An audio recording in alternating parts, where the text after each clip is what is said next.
Two teams looking to keep their postseason hopes alive. New Mexico bringing one of the highest scoring offenses in the country into Snapdragon Stadium tonight to face a proud San Diego State program that's looking to protect their home turf. Welcome inside the broadcast booth, everybody. Alongside Petros Papadakis, I'm Dan Hellie, and it is a rebuilding situation for New Mexico. They've seen this before. Bronco Mendenhall, the new head coach, has been here before.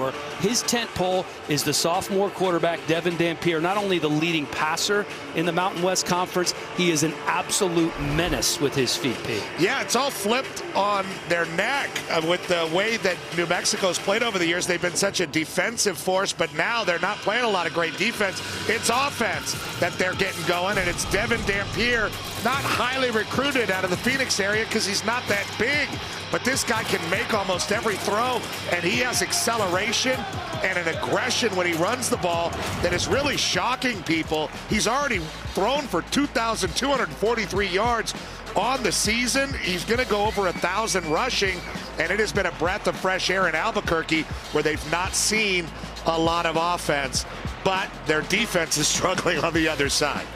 Speaking of defenses, San Diego State defensively trying to slow Dampier down with Trey White, one of the best sack artists in the nation. Last year, this guy was like a third-string strong side linebacker. This year, he's one of the best pass rushers in the country. Why?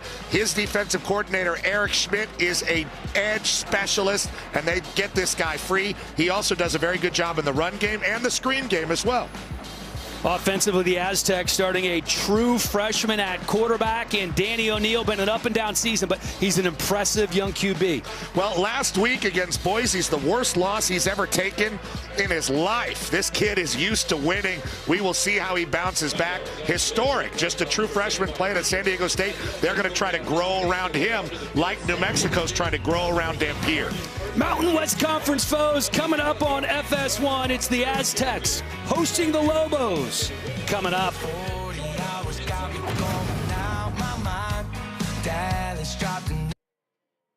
ready to rock? You ready to roll? I'm checking the clock. Just got in my zone. You ready to rock? You ready to roll? I'm checking the clock. Just got in my zone.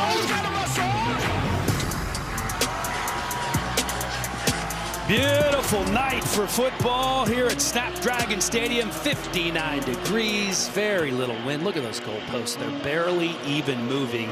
Bronco Mendenhall in his first season at New Mexico. Tough loss last week. Still a chance to make it to the postseason. That has been his goal all along. He has made it in 16 out of 17 years as a head coach. Sean Lewis also in his first season as the head coach at San Diego State. The offensive coordinator at Colorado last year had a nice run as a head coach at Kent State as well, going to a couple of bowl games. San Diego State wins the toss. They deferred, and here we go. And the penalty flag for two of the more penalized teams right off the bat. Lack of discipline has kind of hurt both teams this year. Number 46 of the kicking team. The ball will be spun at the 35-yard line. First down. That was Gabriel Placencia kicking it out of bounds. So we do now get our first look at Devin Dampier. He is so electric. 23 total touchdowns this year, on pace for a 1,000-yard rushing season, and could throw for over 3,000. He is special, and Mendenhall absolutely loves this kid. From the 35, good field position for the Lobos. Eli Sanders coming off a monster week last week with a nice short run to get things started here as we take a look at this offensive line for the Lobos. They've only allowed 5 sacks all season. Sanders is the running back of choice. Nakari Rogers will get a few carries as well after missing last week. And Luke Wysong is back. He is a key piece to this offensive puzzle for this Lobo team. This time it's Dampier and nowhere to go. Flag flying, wrapped up by who else? Trey White. And Trey White does a great job working down the line of scrimmage. Doesn't always come flat upfield. Number 38 offense. 10-yard penalty. So that's on Isaiah Siliman, who is the Rhino position for the Lobos. He plays the fullback position. He's really just an extra offensive lineman. You see him out there lined up as a tight end on the left side, and he hooks his arm in a headlock around Trey White, who still ends up making the tackle. But they do a lot of interesting stuff with Siliman there, who is really just a sixth offensive lineman from all over the field. He's lined up in many different positions throughout the night. H-back, tight end. You do see him moving around quite a bit.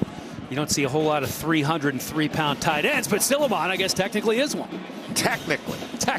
But a difficult penalty to take after a couple of positive plays. This offensive line for the Lobos, unlike San Diego State, has been pretty intact and playing well throughout the season. Again, this is not the side of the football that they struggle on. This has been a huge surprise in Albuquerque, how explosive they've been offensively. Just a couple of years ago, they were averaging 13 points per game. This year, the offense putting up it would be third down. Nearly 35 points per game, and they need every single one of those points. With the way the defense have been playing this year offensively, Dampier and company have to score as much as they can, and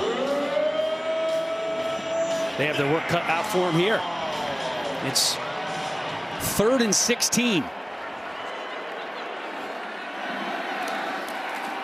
Dampier gets rid of it to Trace Bruckler.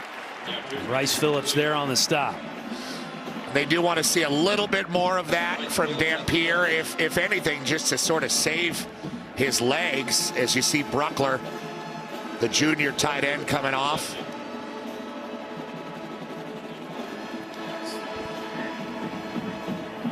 So on comes the punter, Aaron Rodriguez. Standing on the 15-yard line, Mekhi Shaw, the dangerous return man for the Aztecs, is back, lets it bounce once, picks it up, makes a quick spin move at the 20-yard line, breaks one tackle out to the 25. Nice hands by Shaw, making something out of nothing on that punt return.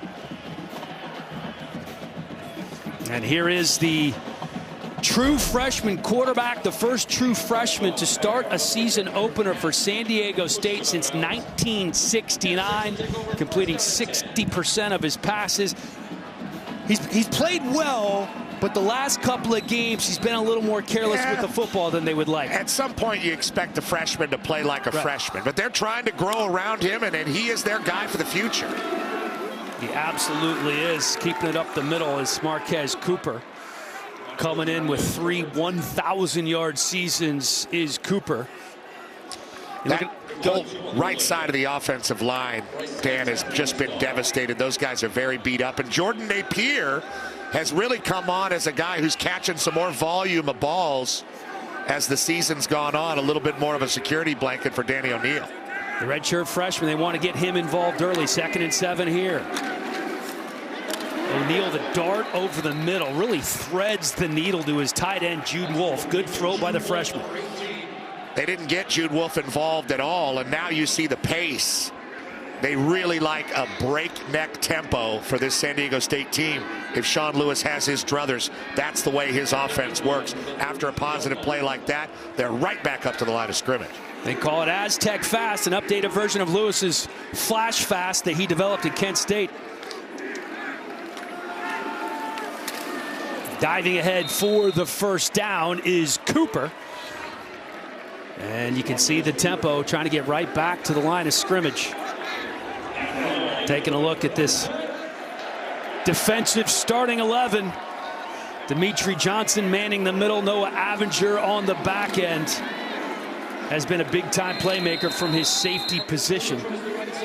And not a lot going as Dimitri Johnson makes the stop from his middle linebacker spot. Interesting matchup here, because San Diego State, we talked about the struggles on their right side. Braden Bryant, McMahon, Nate Williams.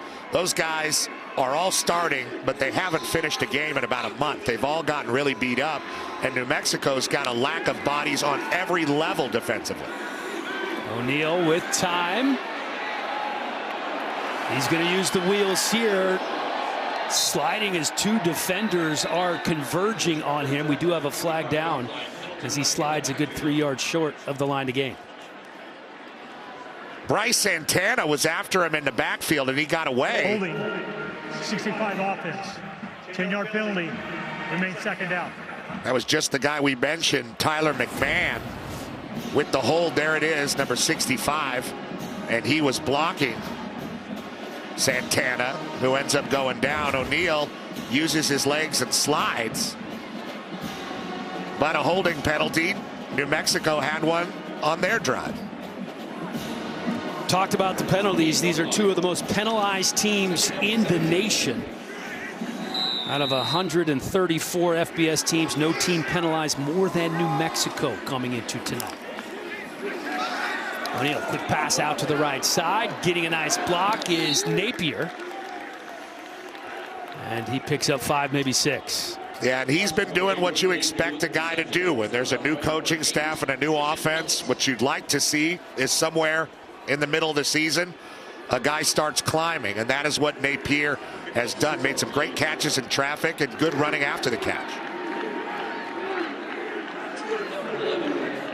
3rd and 11. It is Nate Bennett at the top of your screen. 2 receivers to the bottom. O'Neal looks left first and dumps it off over the middle, and making the tackle right away is Gabriel Lopez. And that Lobo D coming up big. Nice read by the captain, Gabe Lopez, out of Las Vegas. He reads screen as you see Cooper trying to hide behind the offensive line and come out. Pretty well executed by O'Neal. He got him the ball, but Lopez right on top of it, doesn't bite. And New Mexico gets off the field. Doesn't happen often. Tyler Pastula gets off the clean kick. Ryan Davis driven back, takes a friendly bounce. And what a kick. Tyler Pastula lands it on the 1 yard line, a 64-yard punt for the young man who is 3rd in the Mountain West Conference in punting average. That was a thing of beauty. I thought the wind wasn't blowing.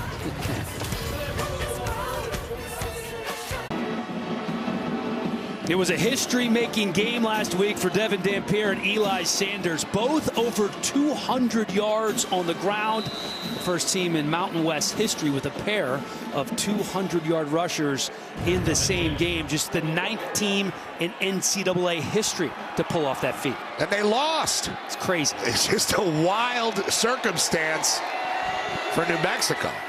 Dampier, quick throw to the left side. Nice play on first down. That's Eli Sanders on the receiving end, just his 11th catch of the season. Yeah, hometown Oceanside, but from Chandler, Arizona, transferred from Iowa State, and he's got some great acceleration. They have Nakari Rogers back, who is their power back in this game as well, but a lot of empty backfield for the Lobos because Dampier is a threat to take off. And speaking of, here he is here picking up the first down. Dampier, as we mentioned in the open, pacing for a 1,000-yard rushing season, could throw for over 3,000 yards. Bronco Mendenhall said he's one of the best players in college football. He extends, he creates, he's the epitome of what I want in this program. And that was a designed quarterback run with the right guard, Richard Pierce, pulling around, and he does a great job reading it, just like a running back.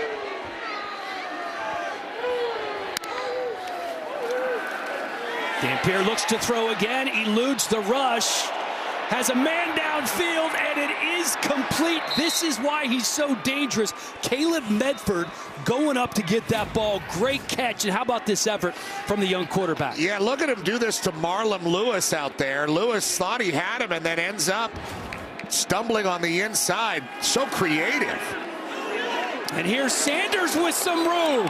Eli Sanders trying to go the distance inside the 10 and into the end zone for the touchdown. A 51-yard score from Eli Sanders. The explosivity travels for the Lobos, cashing the Aztecs defense. Eli Sanders does something that Ashton Jeanty, the Heisman candidate, could not do last week. which is hit a home run against this Aztec defense. He does a really nice job of stopping his feet around the line of scrimmage and outruns Cody Moon, the former Lobo, to the house. Luke Drzwicki on for the extra point. It is up and it is good, and the visitors on the board first, up 7-0 here at Snapdragon Stadium, trying to keep those bowl hopes alive.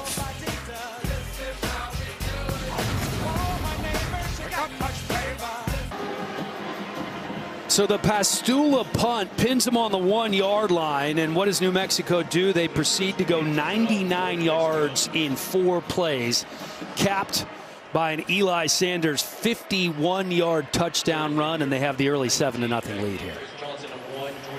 This is an offense that is finding lanes to gash people, and it really starts, like you said, with the tent pole at the beginning of our show. Devin Dampier, his ability to run the ball and throw off of the run and create like we saw him do on that drive causes fits for opposing defenses. The Aztecs are no different.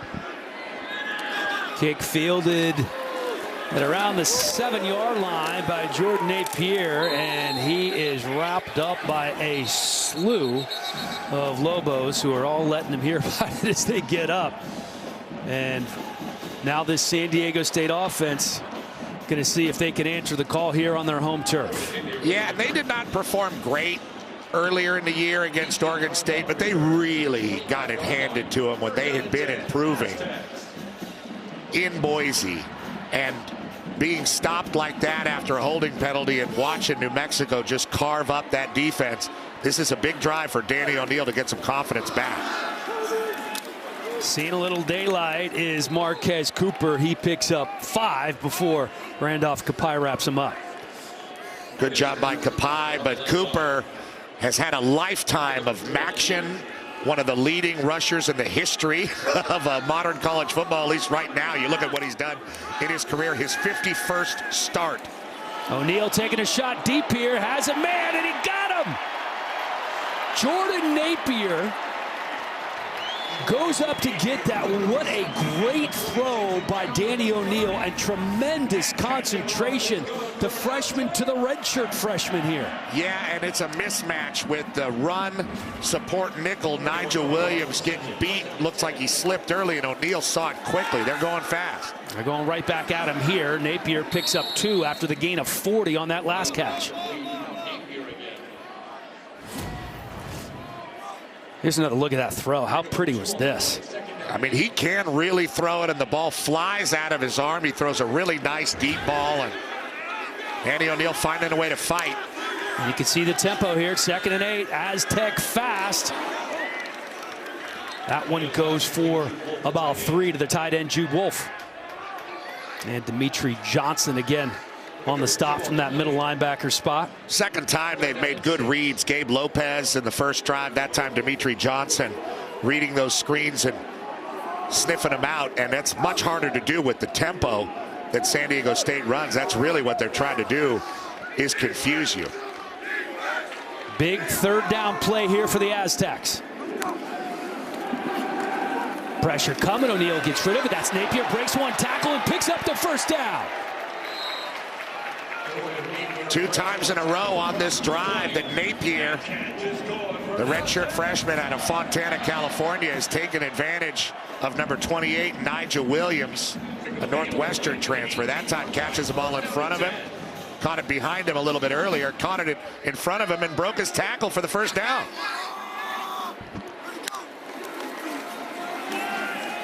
Right up the middle, trying to find some room, putting that head down and getting a couple extra tough yards. Derek Moore on the stop of Cooper. San Diego State has a great tradition of running backs. Their run game coordinator, Mike Schmidt, knows all about that.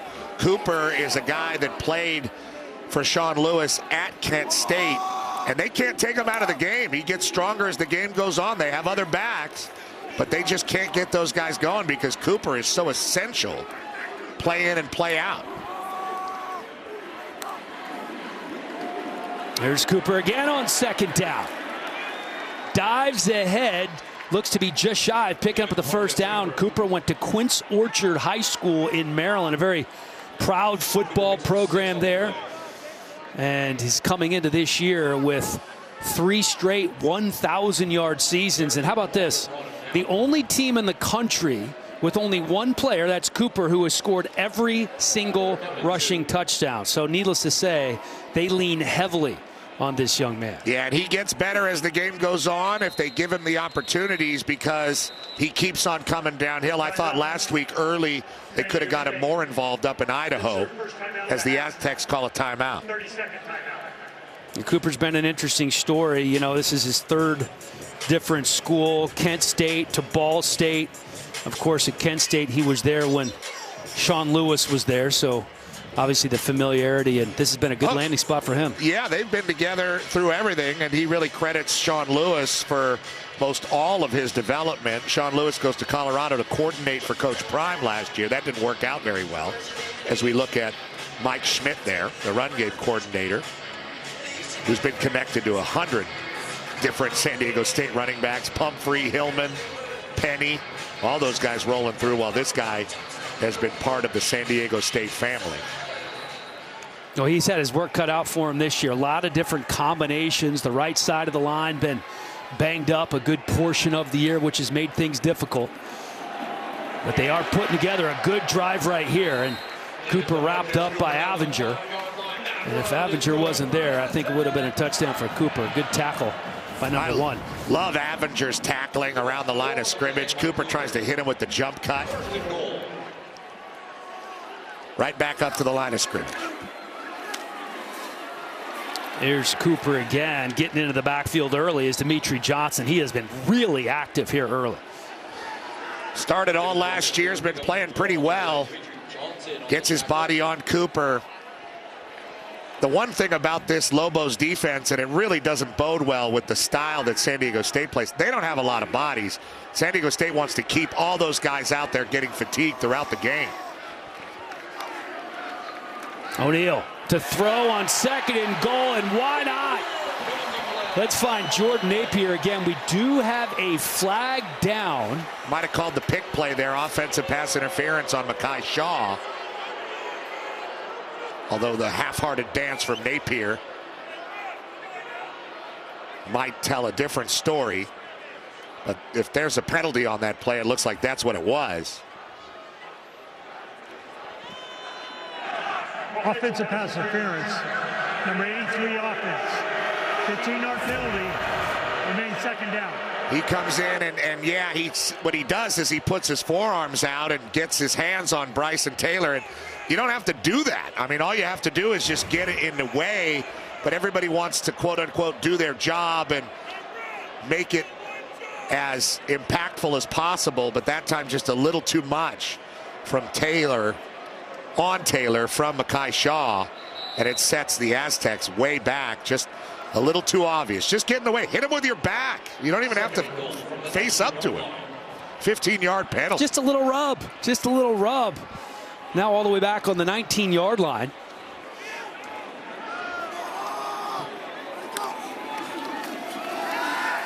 O'Neal looking into the end zone. He was looking for Shaw. Defensively, Bryson Taylor was there, but there is another penalty. Yeah, and I thought Taylor did a pretty good job here. Let's take a look at it. Yeah, they were both, well, there's some hand fighting there, but Shaw puts his hand on him first. Taylor looks back for the ball and is in a good position. I mean, yeah, his hand's on him, but Shaw put his hand on him first. I don't like that call. Number 13 defense. 15-yard penalty, automatic 1st down. Well, you know what they say, they always catch the second guy. Well, that's true, but at the same time, you usually see that call if the guy's head doesn't come around. Right. But if his head is around and it doesn't look like a penalty we used to call called face guarding, usually they'll let that kind of hand fighting go. Fresh set of downs now on the 4-yard line are the Aztecs. O'Neal to throw again. Napier with the stiff arm. And he had to fight hard for those 2 yards. They tried to run the same play, and Bryson Taylor, the junior out of Georgia, who has not come off the field basically all the year that New Mexico's been going, he read that really well. He wasn't going to let him run the same play, put himself in a good position to make the tackle after the previous call on the pick play. They are really working the bottom of the screen, aren't they? That left side.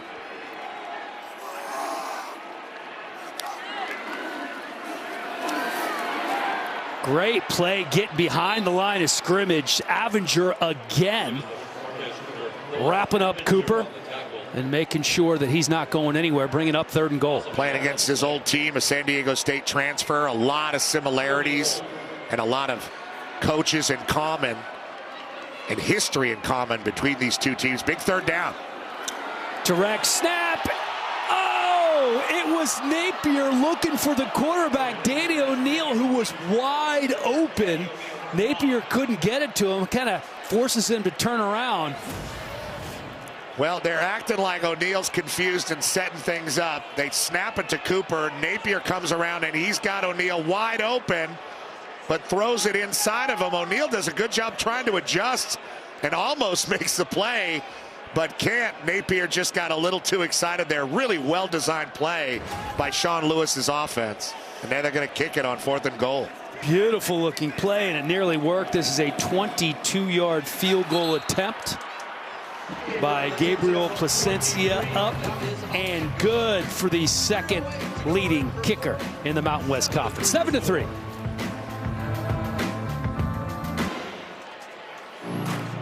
It's the Big Ten in prime time on Fox next Friday as UCLA faces the noise and the rowdy nation of Washington. The action kicks off under the lights next Friday night, 9 p.m. Eastern on Fox. Let's go. That's the best this field has looked in years. That's pretty cool. I like that. I do.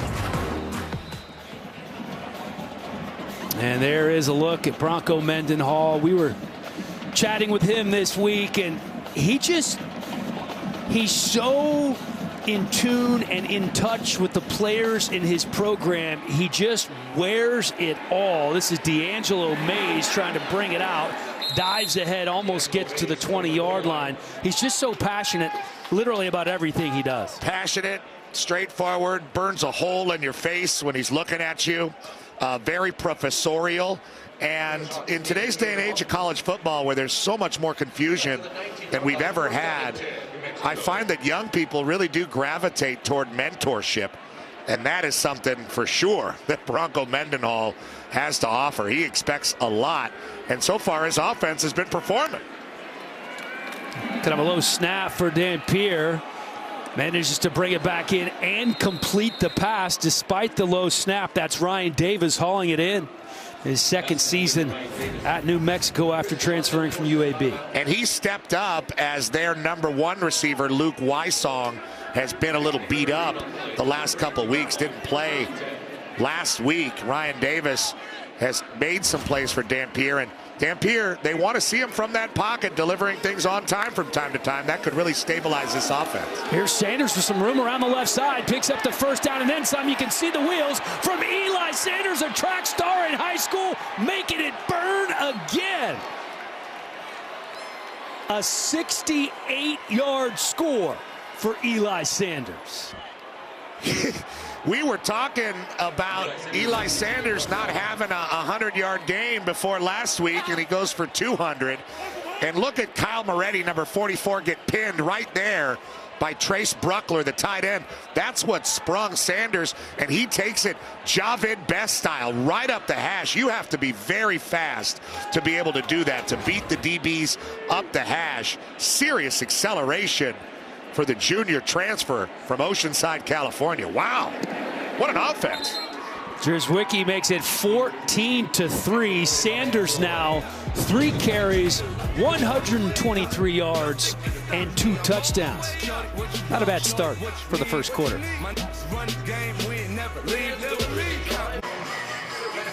More fireworks from the New Mexico offense, and look how they get everything moving to the right, and they bring Eli Sanders back to the left, and it's that crackback block on Kyle Moretti by Bruckler that really springs this guy. But how about the speed, Dan?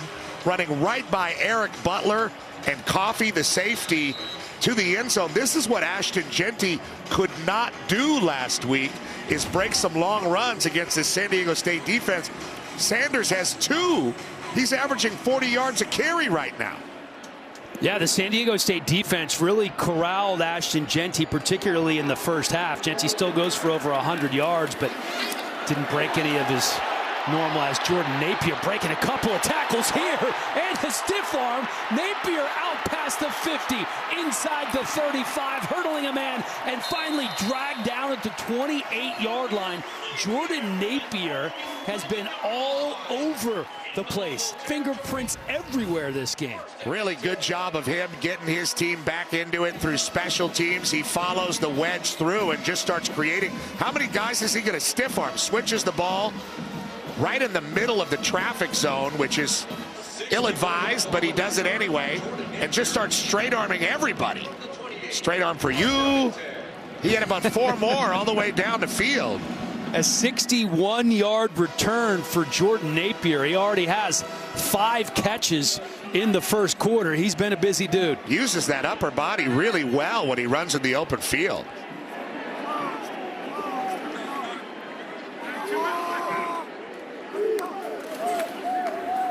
Aztecs starting on the 28-yard line.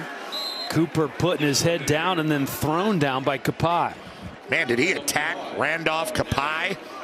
The linebacker just exploded into the chest of Kapai.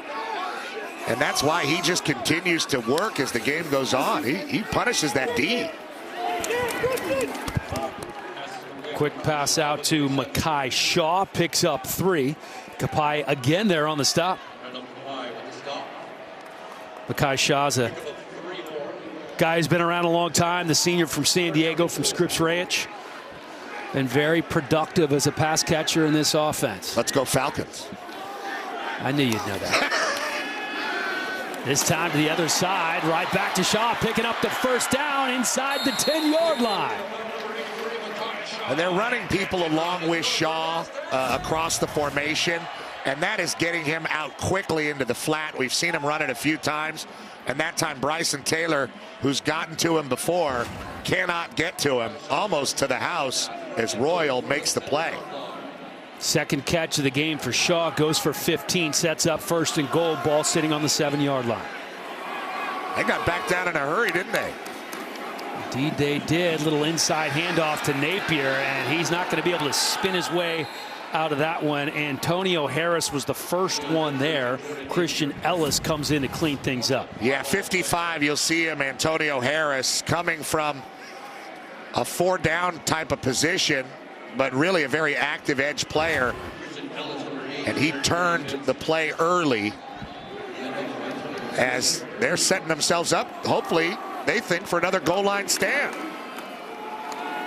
There's Cooper looking for room and nothing going. That Lobo defense absolutely swarms him. Dimitri Johnson in on yet another tackle. He, of course, sealed that win against Utah State with that late interception.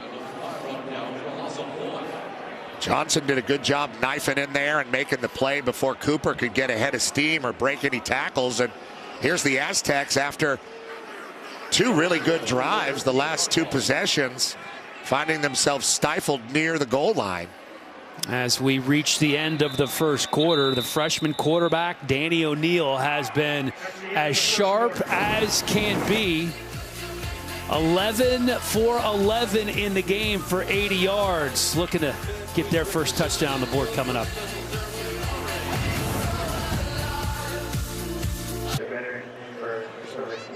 There's the numbers for Danny O'Neal. A perfect 11 of 11 so far. True freshman quarterback from Indianapolis, Indiana. Led his Cathedral High School team to a state championship as a sophomore. And Sean Lewis loved him at first sight. Initially committed to Lewis when he was at Colorado, and then agreed to join him here at San Diego State. Looking into the end zone. It was Napier who was the intended receiver. Christian Ellis was there in coverage. Another stop for the New Mexico Lobos defense.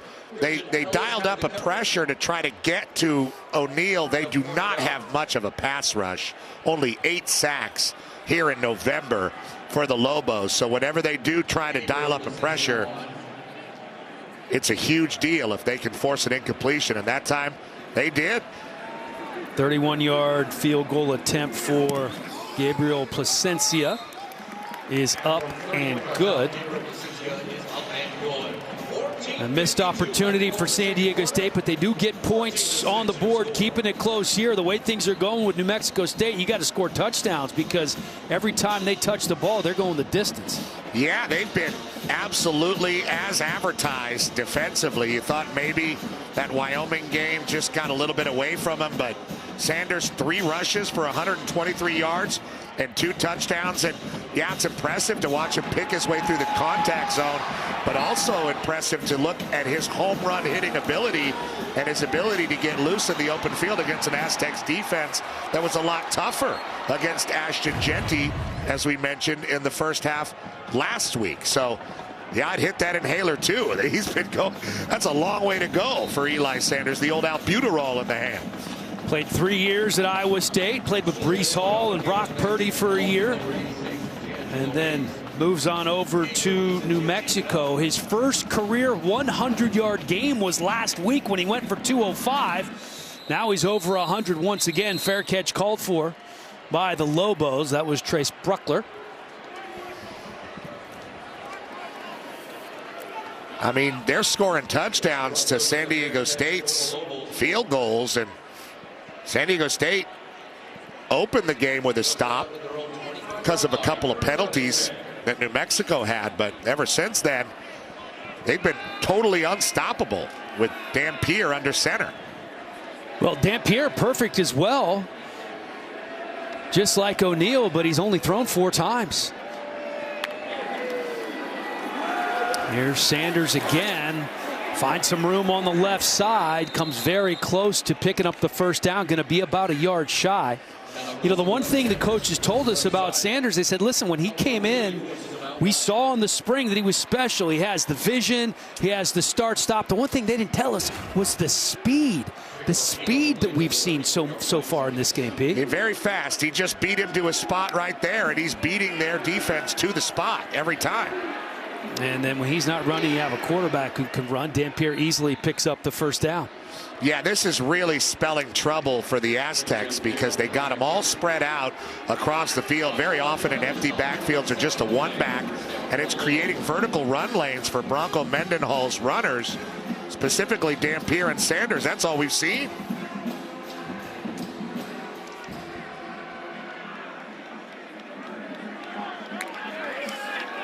Dampier throwing, 4-man rush coming, lets it go deep, and overshoots the intended receiver, Caleb Medford.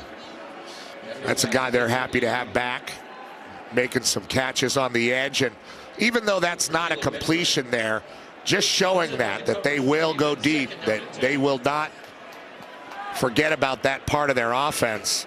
It's going to loosen things up even further for that run game. But very impressive. Empty backfield again.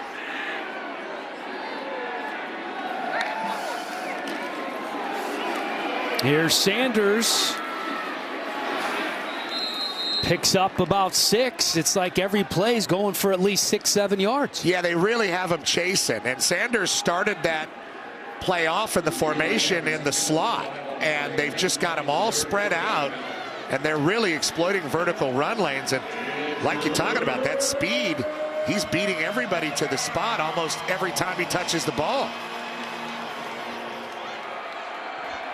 3rd and 4, Bruckler in motion, axes the lead blocker for Dampier, who puts his head down and picks up 10.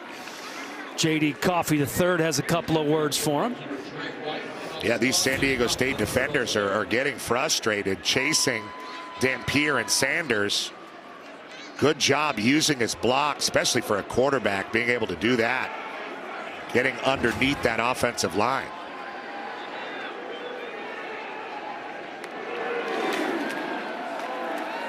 On the play action, pass complete to Wysong. His first catch of the game goes for a first down.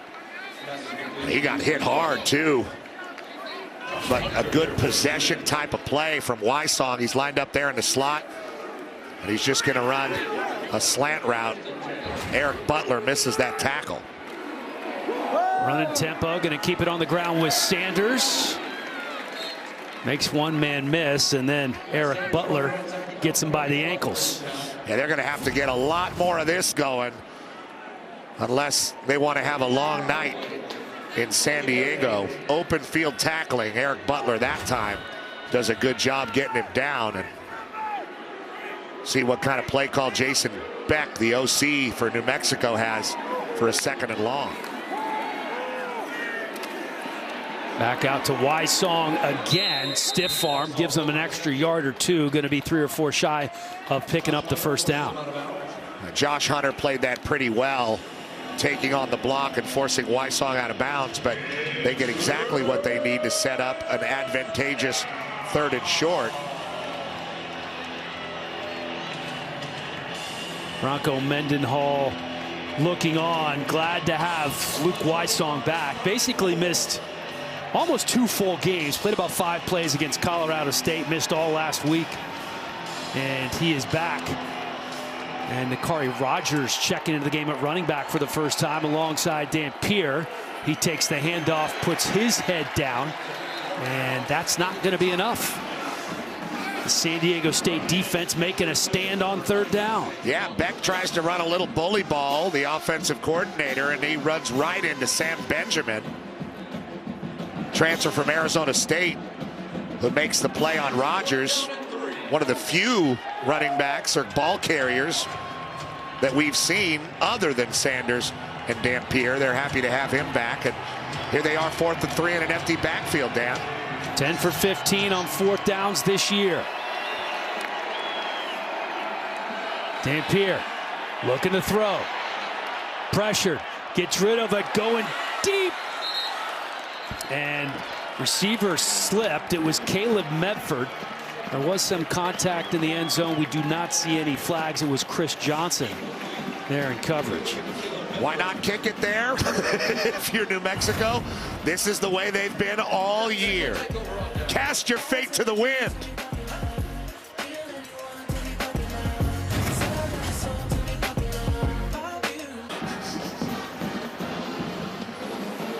Ten-play, 47-yard drive that ended up with no points on the board for New Mexico. Chose to go for it on 4th down instead of kicking the field goal. Would have been about a 45, 46-yard field goal. Gives the ball back to San Diego State.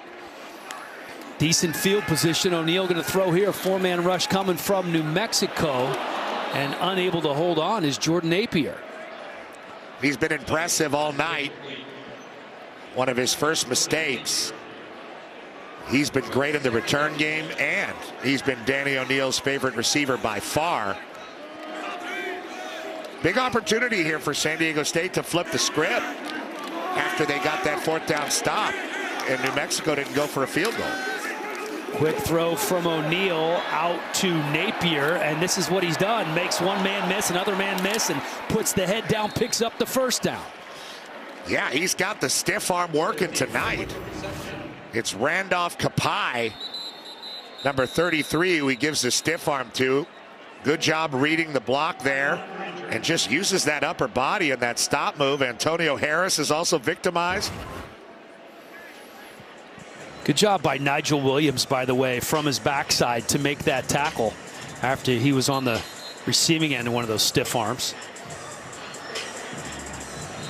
Bryson Taylor coming off the field. Hasn't happened much all season long. Played every play in the month of September and October.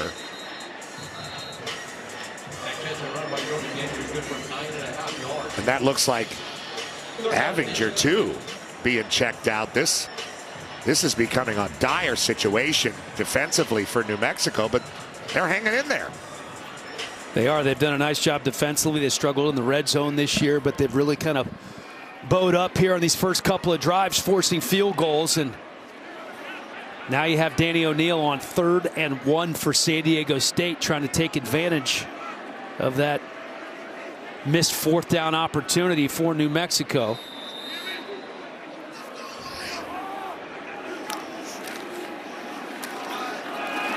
And easily picking up the 1st down are the Aztecs, courtesy of Cooper. Cooper, the leading active rusher in all of FBS, coming in with 4,600 yards, looking for his 4th straight 1,000-yard season. 3-man rush. O'Neal with plenty of time, taking a shot. And that was over the head of Lewis Brown.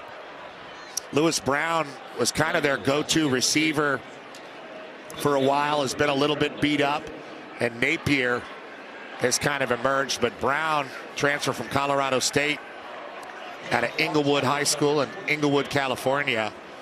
Pretty big prospect at Mountain West level. They really wanted to get Brown involved early. No catches on 4 targets last week. His first game without a catch since early last season. Here's Cooper. And 3 men there, led by Javante Royal. Does a nice job of avoiding the tackle in the backfield, but was swarmed by Lobos after that. Right, they're having to do this by committee and tackle this excellent running back by committee. Like you said, Tuatele as well, helping out at the end of that one. Looks like there's a false start there on the right side of that line. False start, 65 offense. 5-yard penalty, remains 3rd down. That's the junior Tyler McMahon. And we knew we were going to see some penalties, guys. These are 2 of the most penalized teams in the country, averaging nearly 10 penalties and just over 9 penalties per game, respectively. Out of 134 FBS teams, nobody penalized more than New Mexico and San Diego State right behind him. So that brings up 3rd and 14. O'Neal with the strike. Climbing the ladder to catch that one is Nate Bennett, picking up the 1st down, and that's a big one for the Aztecs. Transfer from Portland State, and he's been coming up with at least 1 good catch for his team. Seems like every game this year. Havinger back in the game that time, but Bennett was there. Nice throw, too. Here's Cooper, patient running. He's really fighting for every yard, picks up 4 on this 1st down carry. And that's been just the issue with San Diego State this year. Cooper's been very good, very consistent. O'Neal is a growing freshman, but they just don't have that big playability. We see New Mexico has it. They just haven't shown that game-breaking ability offensively. Here's Cooper again, picks up 4 more. A little pushing and shoving going on before he's taken down by Christian Ellis, the leading tackler for this New Mexico defense, and we do have a flag down. You know, San Diego State saw an opportunity here against this Lobo defense. Holding, 65 offense, 10-yard penalty, remains 2nd down. 3rd penalty of the half on Tyler McMahon, and I believe that's a play call, not just a beard scratching, although he does touch his beard a lot. Doesn't everybody that has a beard like that? There's McMahon. He's basically choking Bryce Santana there on the defensive line. And hey, New Mexico's done a great job hanging in there, making tackles and waiting for San Diego State to make a mistake. That's what's happened. Behind the sticks again, 2nd and 17, low snap. O'Neal takes a minute to gather himself, and he does. He's going to run here. And back into plus territory to the 49-yard line. Good decision by the freshman quarterback there. He wasn't able to work the progression because he was too busy trying to receive that snap. He got his eyes off down the field and couldn't really find it again. And instead of making an ill-advised throw into coverage, just takes off. Picks up 7 to make it 3rd and 10. Cam Davis is checked into the game at running back, spelling Cooper. Aztecs 2 for 2 on 3rd down on this drive, keeping it on the ground on 3rd and 10. Randolph Kapai there on the stop, 4th down ensuing. Well, Cam Davis is a guy who's broken a couple of big runs. He hasn't had much because they don't take Cooper off the field like we said, but I think they were expecting him to get a little bit more wiggle on that one and make it a little bit more of a close 4th down. But either way, they're going for it here. Wacky decision making in this game, Dan. 4th and 7. They are in a bit of no man's land.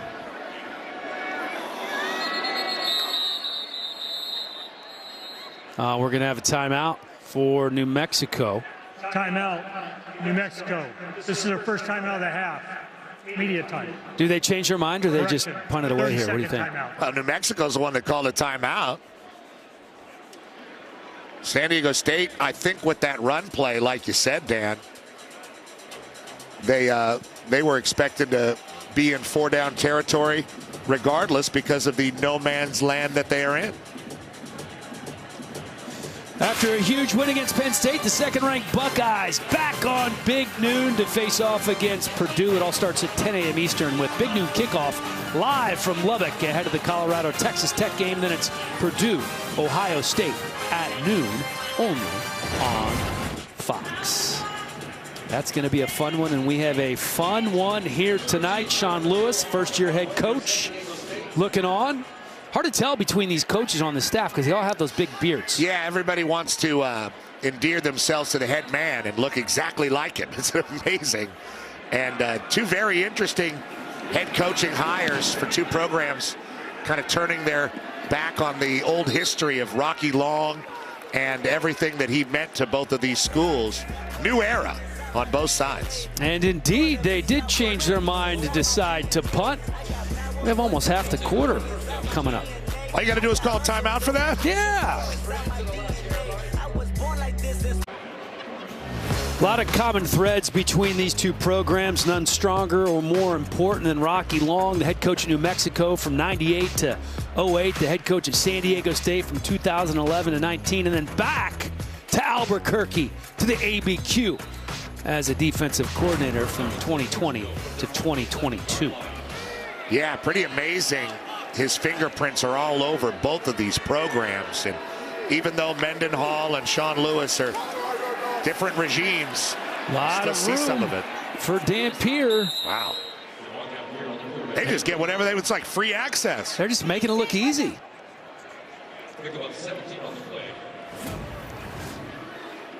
Well, he's got the mesh point with Sanders, and that pulls their best defender, Trey White, completely out of the play. And another first down on a gashing run. Pressure coming quickly for Dampier. A heck of a defensive play made by Deshaun McEwen. Deshaun McEwen had the tackle for the defense. Jump pass from Dampier. We've seen him do all kinds of different things that are off platform, as the quarterback experts like to say. But a nice play by McEwen. The nickel or the stud position coming up and making a play. Sanders breaking a tackle. Looked like he had him wrapped up, but still picks up 7. Yeah, that was the former Lobo Cody Moon. And the problem is they've been so fast to the spot that now you find San Diego State over pursuing. And Sanders is able to stop and cut up underneath Cody Moon and create this pretty advantageous third down. Empty set for Dampier, looked like a designed run play, then he throws it. He had Wysong open, the throw was a little high. Wysong can't hold on. Well, it looked like a really, really unwell disguised run play with Buckler motioning over to lead block, so everybody figures Dampier designed run, and then he throws it, and I'm pretty sure Wysong expected it. I just think it was a little high for him and came out in an unconventional way, as it often does. You can just see the athleticism from Dampier. Started the game a perfect 4 for 4, 7 for 10 since then. Fair catch at the 35-yard line. San Diego State trying to get their first touchdown of the game after a 30-yard punt. What a beautiful night for football here in San Diego. Tight ball game with 5:18 to go in the half.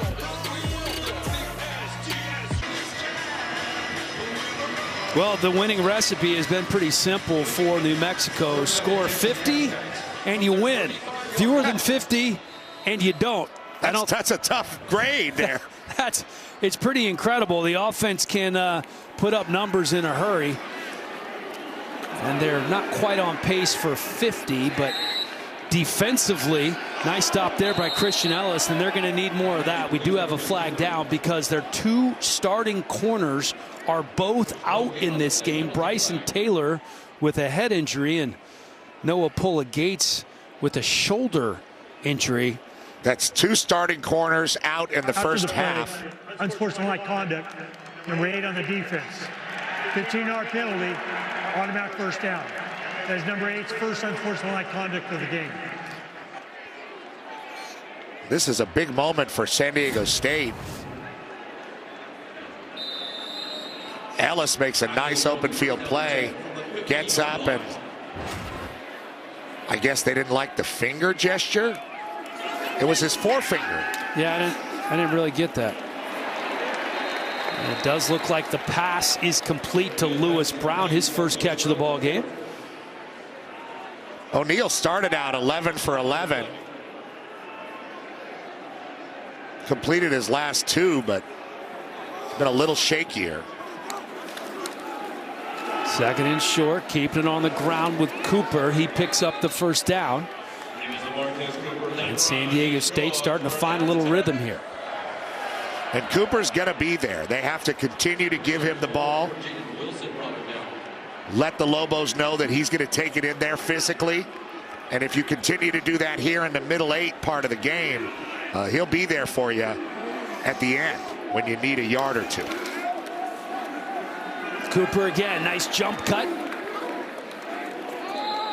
But unlike with Eli Sanders, he makes one man miss, and then there's 3 Lobos there. They're doing a really nice job defensively, holding Cooper to a 2-yard gain. Not a lot of space there, but he keeps grinding. And again, that opens up into more like we saw last week. Ash DeGenti against San Diego State started to express himself later in the game. Pressure coming on O'Neal, gets it off, floats it up there. And Derek Moore providing the pressure. It was Avinger there who was in coverage. Avinger back in the game, one of the DBs who did come out but is back in. Gates and Taylor, the 2 corners, are out like we just said. But this New Mexico defense holding pretty strong, and they've really kept San Diego State, a rhythm offense, out of rhythm. O'Neal set to throw from the 35. Again, gets a lot of air under this one. And they're going to call pass interference. It was Napier who got tied up with the defender. And why not attack downfield? The 2 starting corners are out. Pass interference, number 28 defense. 15-yard penalty, automatic first down. But Nigel Williams' jersey is all bunched up, and that suggests that Napier's the one that was grabbing on him. Let's take a look. Yeah, that's PI. You got to turn that head, and he does, but he's just way too close chest to chest with Napier. Another big penalty on this drive for New Mexico. They've hurt themselves. O'Neal, quick throw again to Michael Harrison, the tight end. Harrison hurdles a man and picks up the first down. Harrison, the Colorado transfer, gets a great block from Jordan Napier. You see right there, Jordan Napier fighting with Christian Ellis, creates that space. Keeping it in the ground with Cooper, and he's not going anywhere. Antonio Harris, Bryce Santana, both there to make the tackle. Nice to see Bryce Santana, a local New Mexico guy, making a play. Los Lunas. Yeah. You know that mascot? Tigers. You just made that up. I did not. I wouldn't do that to the people of New Mexico. Wide open on 2nd and goal is Marquez Cooper. First Aztec touchdown of the night.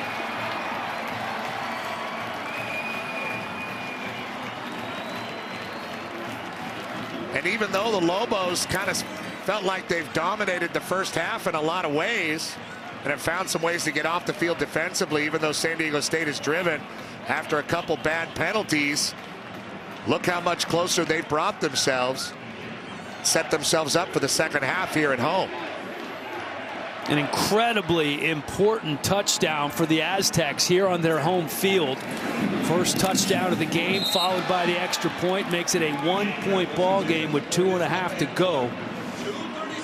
New Mexico will get a chance to answer. It was Cooper's first touchdown catch. That is difficult to believe. With as much football as this guy's played, the active leader in rushing yards in the NCAA all those years at Kent and Ball State, a lifetime of action, and he never caught the ball for a touchdown. Pretty incredible. 20 100-yard games in his career, and that's his first touchdown catch. That one's going in the trophy case for sure. In your 51st start, carrying the ball as much as that young man has, it's hard to believe that that was Coop's first catch for a touchdown, but it was. And a great drive for San Diego State. They capitalized on an early penalty and a late penalty, and it's what they needed. Marquez Cooper from Gaithersburg, Maryland. Same hometown as one of the guys you're listening to on this game right now, Petros. Dean Blandino? Nope.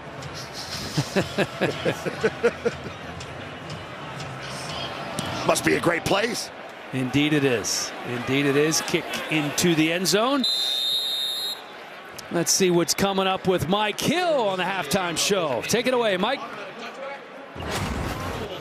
Coming up on the FS1 College Football Halftime Show, we'll take a closer look at the first CFP rankings. Will Ashton Jeanty's monster season continue into the playoff? And Coach Prime has his sights set on the Big 12 title and maybe even more. Who saw that coming, Dan and Petros? Me. I had him in my AP Top 25. Remember that. Mike Hill's an AP Top 25 voter. I guess. All right. Texas Tech might have something to say about it out there in Lubbock.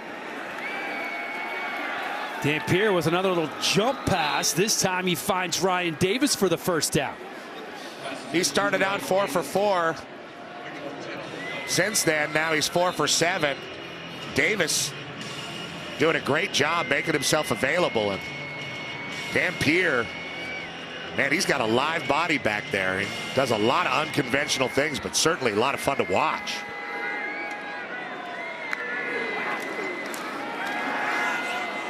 Quick throw again from Dampier. This time it's Wysong picking up 4. Clock still moving.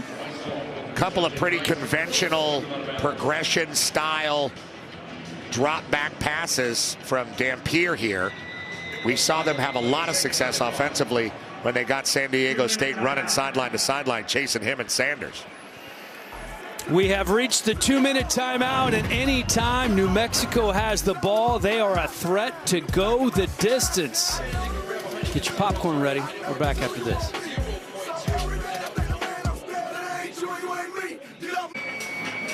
Really has been a tale of two run games so far. San Diego State averaging just 2.7 yards per carry. They thought they'd have a little more to work with the New Mexico defense giving up so many yards, but it's been New Mexico on the ground that's really been getting it done. Sanders on 2nd and 5 picks up 2. Cody Moon wraps him up.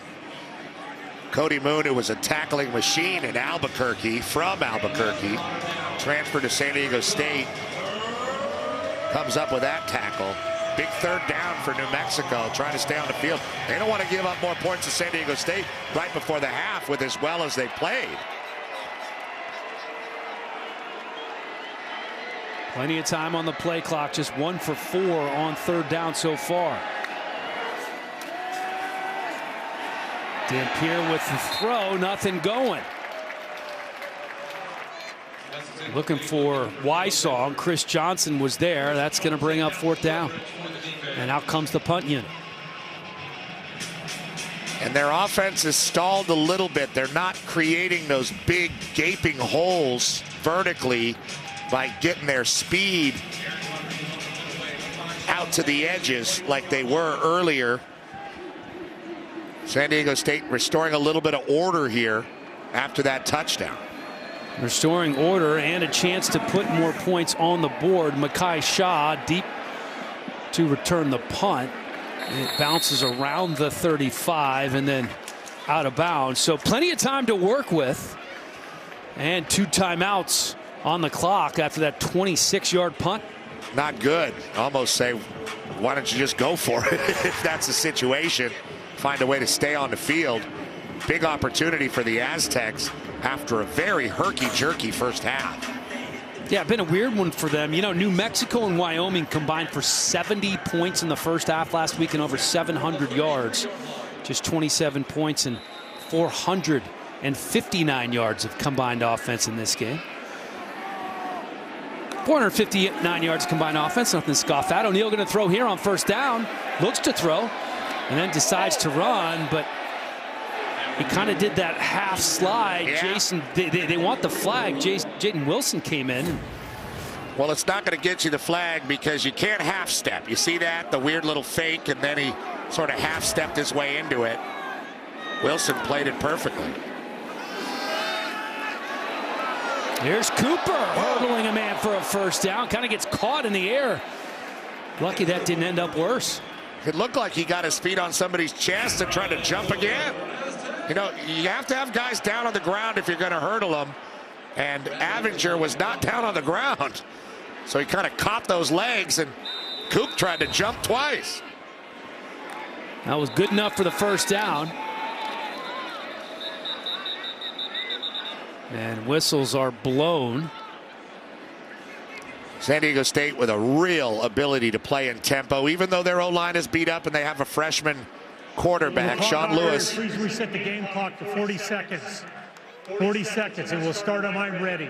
Wants his 5 seconds back, but they have 2 timeouts and plenty of time to work with, and this is a product of New Mexico going 3 and out there. Cam Davis in at running back for the Aztecs. O'Neal to throw. 3-man rush coming. O'Neal going to run it again, heading out of bounds at the 50. It was Kapai who was giving chase. 31 seconds on the clock. 2nd and 5 coming up. And this guy does respond really well with pace, but also in the 2-minute when it's really necessary, he can come to life. Keeping it on the ground with Davis. Going to be short of picking up the first down. 24 seconds to go here in the first half.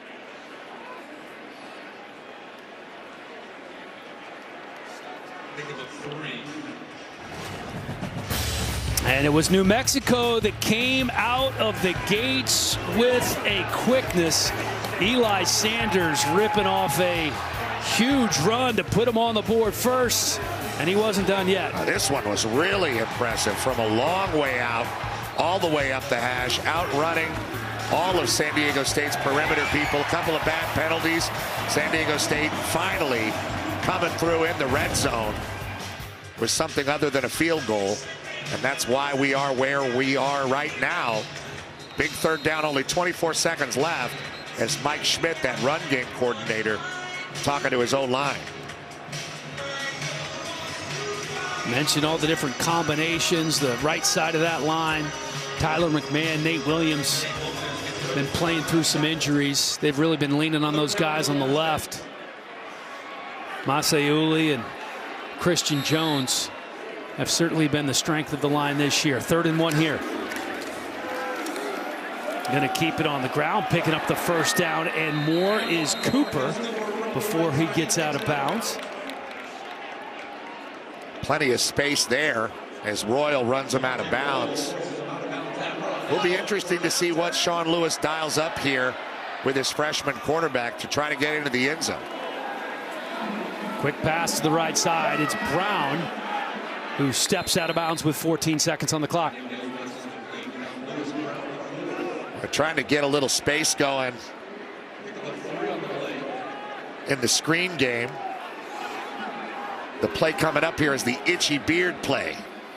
You know what that is? No, we're going to find out, though. Big shot, big shot.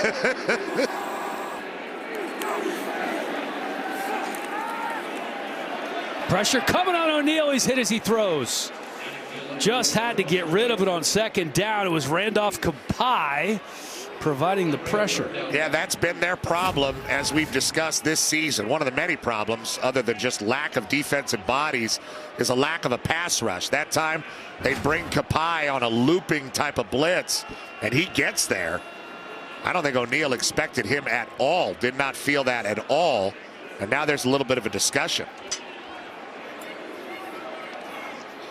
They could be looking at grounding here, P. He was in the pocket and didn't look like anybody was really around, but looked like he'd made that decision to throw it over there before he saw Kapai. Let's see what he saw there. He looks over there, and he's trying to throw some kind of jump pass to Lewis Brown, but not even close. If he was trying to get rid of it, he was not outside the pocket. Intentional grounding, number 5 of the offense. Bad call for him. It's a spot of the foul with loss of down. San Diego State has elected to use a timeout to avoid the 10-second runoff. That would have been the half. That's a killer. And part of having a young quarterback is these growing pains. That one looked like it surprised him a little bit. It just was not close enough to Brown to not get the call. Got beyond the line of scrimmage, but not outside the tackle box. Well, and I think he was so concerned with throwing it out of bounds that had he had one more split second to think, he could have just thrown it over the head of Brown, and it probably wouldn't have been ruled grounding. But listen, you have a true freshman quarterback, one of 2 true freshmen in all of FBS to start for their teams in the opener. Danny O'Neal has been doing a nice job so far this year. He's going to basically have 2 shots here on 3rd and 16. And it'll be interesting to see what the Lobos do defensively. Nick Howell, their defensive coordinator, whether he attacks Sean Lewis's offense with a bit of a blitz or some kind of pressure on O'Neal so he just doesn't stand back there and pick you apart. Looks like they're only going to rush 3. Look how far back the DBs are playing. They get pressure with 3. O'Neal just chucks it up there. Oh, wow. It was caught. Don't think he was in bounds when he caught it. But Napier went up and got that one in traffic. As we are now at the half, it's a 1-point ball game. New Mexico on top of San Diego State. Looked like New Mexico was going to roll up 35 in the first half like they did last week. But the Aztecs slow them down a little bit, put a touchdown on the board. And it's a 1-point game, 14-13 at half. Coming up after this short break, we're going to send you to Mike Hill for the halftime show.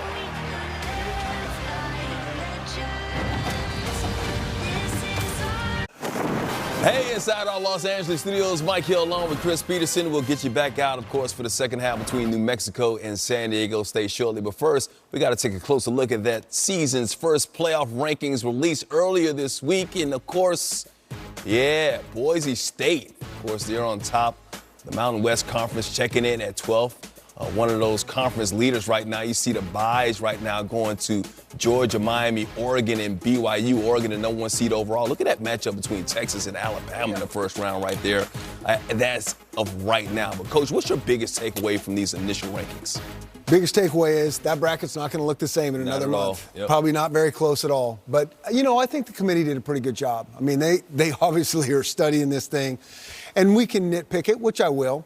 You know, I thought there was a little bit of big brand favoritism maybe. I thought there was 3 teams with not maybe quite the brand that got ranked a little bit higher than I think they should have. What are those teams? Well, I'd start with Indiana. Okay. I mean, Indiana doesn't have a great strength of schedule, but they got a great strength of winning.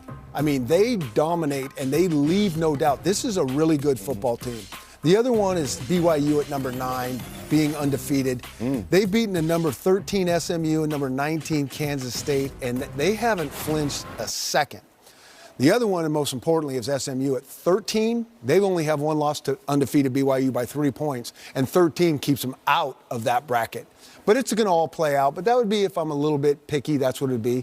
But most importantly, my biggest takeaway is how awesome this is. We got 24 teams, 23 teams that we're talking about that might have a shot. Last year at this time, we had maybe 6, 7 teams that maybe had a chance still. This is great. The good thing right now is BYU actually has a bye because they're winning their conference, and Indiana can make some moves if they can beat Ohio State and win out and actually get a bye themselves. But tomorrow night, 12th ranked Boise State, they can actually move up as well, welcoming in Nevada to the blue turf of Idaho. That is at 8 Eastern on Fox. Right now, once again, Boise State, the 12th seed, they will play Ohio State in the first-round matchup. That's as of right now. But how much noise could Boise State actually make once they're in the playoffs if they maintain this position? Yeah. Well, I think we saw, what was it, game 2 early on? 34-37, Oregon wins at Oregon, no time left. I mean, that was a statement right there. We didn't really know at the time what was going to happen. Oregon's taking off. They're doing great things. And Boise State is only getting better and better. I mean, this is a really, really good football team. All 3 phases, they're really doing a good job. So, heck yeah, you get into the tournament, all bets are off, the energy changes. I mean, it's going to be wonderful what happens inside that. I mean, the fact that they almost beat Oregon at Austin Stadium, which is really hard to do. Ohio State had their troubles and almost put an upset there in Oregon. It's tough to win in Oregon. We know about Ashton Jeanty, obviously, but tell us something else about Boise State that nobody knows about this team that may not have actually watched them this season. Yeah, well, they got a quarterback that maybe doesn't quite look the part, but he certainly plays the play. He's on the shorter side. But Maddox Madsen's got 17 touchdowns, only 2 interceptions. He can run. He makes things happen. And with Jeanty, the season he's having, everybody is committing all resources to stop him. And Boise State has a really good receiving core. They got a really good NFL tight end, and Matt Lauder. He's doing a fabulous job. And they have one of the best play callers in the country, Dirk Cutter, longtime NFL coach. I mean, they have it going on there. But this defense, I might be as most impressed with them. They've gotten better and better as a season. They're 2 in the country in sacks, 30th in the country in run defense. They're only giving up about 115 yards in run defense. I mean, it's a complete team, and you're seeing it every week. Yeah, it's all coming together and working out for Boise State. See if they can maintain that momentum throughout the rest of the season into the playoffs. Hey, tomorrow, be sure to catch number 2 Ohio State battling Purdue. That is at noon Eastern on Fox. Also tomorrow, don't miss 20th ranked Colorado visiting Texas Tech. That's at 4 Eastern. Plenty of Big 12 implications on the line there, and our big noon kickoff crew will be there in Lubbock to get the day started at 10 a.m. As a matter of fact, here's a preview with Rob Stone and the fellas. It'll be a sold-out Jones AT&T Stadium tomorrow as we welcome you to West Texas as Big Noon gets ready for tomorrow's Texas Tech Colorado showdown. Both these programs still alive in the wild Big 12. New Patrick Mahomes strategy uniforms. They'll be unveiled tomorrow as the Red Raiders get set to host a 20th-ranked Colorado team that is A, already bowl eligible, B, very much in the mix for the college football playoffs, and Coach C, elite at the wideout spot. Yeah, I've been watching the CU offense getting ready for this game all week, and I've had tremendous respect for the offensive skill, especially the receivers, but I got even new respect now. They're one of the top 2, 3, maybe 4 receiver units in the country. Let's take a look at these guys. First of all, it's Travis Hunter, one of the best players in America, possible Heisman Trophy winner, great size, speed, and a leader. Second, we got Jimmy Horn, arguably the fastest guy maybe on CU's team. He's a sub-4.4 guy, and Rob, he is fast. Number 14, Will Shepard here, high points the ball, another great athlete. Watch him go up, make a play for a touchdown against Central Florida. And finally, they got another one, number 10, LeJante Wester, another fast athlete, great change of direction, open space, one of the best players. If he was on another team, he'd be a highlight reel. Right. He happens to be behind Shedeur and Travis. That's a great group of receivers. Coach, you think these guys might have a chance to have a big day this weekend because they're going up against the worst pass defense, arguably in college football. So I think that's a challenge for Texas Tech defensively. How do you slow down the receiving core? How do you slow down Shedeur Sanders? You got to hit him. In their 2 losses, they gave up 12 sacks. That's the weak link of this Colorado offense. And then also, Mark, on the flip side for Texas Tech, how do you control the game? How do you limit the possessions? You run the football with Taj Brooks. The key to this game is Taj Brooks. You talk about a really good running back, great vision, good feet, great burst, elusive runner in space, hard to get down on the ground. He's had over 100 yards in every single game this year. That's 8 straight. And when he gets going, is to the benefit of this offense because it activates the RPO in the play action game, and that's when Baron Morton is at his best, is when this running game is going. So tomorrow will be a tough test for Colorado defense stopping this rushing attack, and Taj Brooks has a chance to become the all-time leading rusher for Texas Tech. And he just may, but it's going to be a tough task, I think, for Texas Tech to stay on the field. Colorado's got one of the better third down defenses in the Big 12, but this game reminds me of the game we saw earlier this year, Colorado versus UCF. UCF's one of the best rushing teams in the Big 12. The problem is Colorado got off to a fast start. They're up by a couple of touchdowns. They had to throw it to get back into it. Texas Tech can do that, but can they keep pace with Colorado? I don't know about that one, but look, it's an elimination game. The loser's going to be out of the Big 12 race. We're going to find out. There will be offense. These two teams combined for about 68 points a game. Coming up on Big Noon, a day on campus at Texas Tech with former Red Raider QB Patrick Mahomes. We'll have a live chat with Coach Prime, plus Tom Rinaldi with the story of Ohio State's star defensive ends and best buds. We'll see you back here tomorrow at 10 a.m. Eastern on Fox. All right, fellas, quite a few teams still in the mix in that Big 12 for the conference title right there, including Colorado and Texas Tech once again meeting up tomorrow. But let's talk about this Colorado team. One game, they won 2 years ago, 4 last year, 6 this year. They won 5 or 6 in the top 20 for the first time since 2016. So how have your expectations changed for Prime and the Buffaloes right now? And they have changed. I'll tell you, I'm so impressed. This is a surging, much improved, and improving, it looks like, weekly Colorado team. I mean, I think we all knew the receivers, Shador, even last year, were really pretty good. They've gotten better, and I think a lot of it has to do with that offensive line. Mm-hmm. They're protecting better. They're trying to run the ball a little, and it's helping that entire offense. But really where it's different is on defense. Last year, they were getting up 34 points. They're averaging only giving up 22 this year. Second in the Big 12 in sacks, second in the Big 12 in third down defense. First-year coordinator Robert Livingston's doing a fabulous job. And that's really, this whole team is changing, and you can tell the vibe. This team is now believing that they really are going to win. And again, Mike, we talked about this. If they win the next 4 games, which they should be favored in, and Iowa State loses one more, they're going to go to the Big 12 championship. And then they win that, they could be in the college football playoffs. Who would have thought that? Who would have thought they would even be in the top 20 at any point this season? Wow. You thought that. No, me? Okay. They believe. That's all that matters. Hey, Sunday we kick off a huge day of football on Fox with a special 2-hour Veterans Day pregame show live from Naval Station, San Diego. Then the Niners take on the Bucks or other regional action. Make sure you check your local listings for the game in your area, only on Fox. Second half between New Mexico and San Diego State is coming up.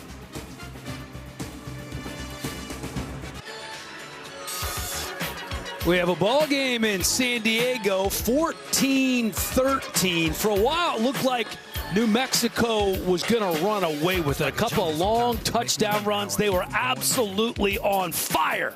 But San Diego State chipped away to make it a 1-point ball game, and that's where we stand right now as the second half is set to start right after this. My brother's doing fast on my mother's team.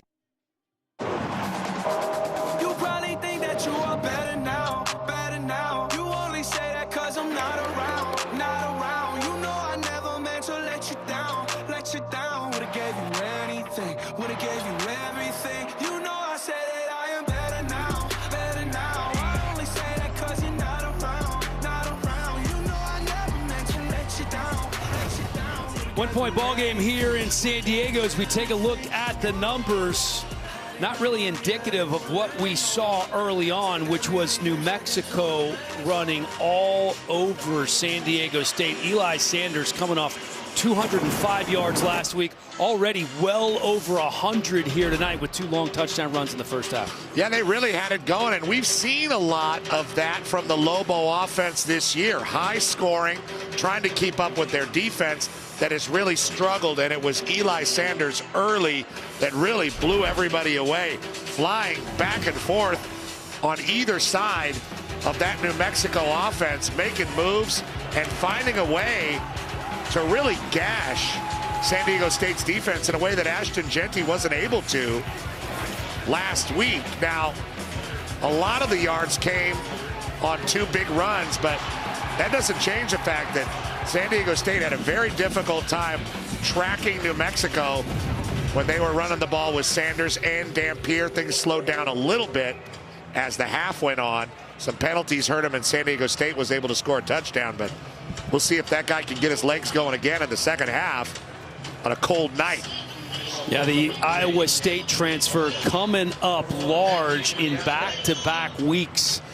He's on pace for 400 yards over the last 2 games, but they're going to need a whole lot more of Eli Sanders and of their talented quarterback, Devin Dampier, who has been relatively quiet.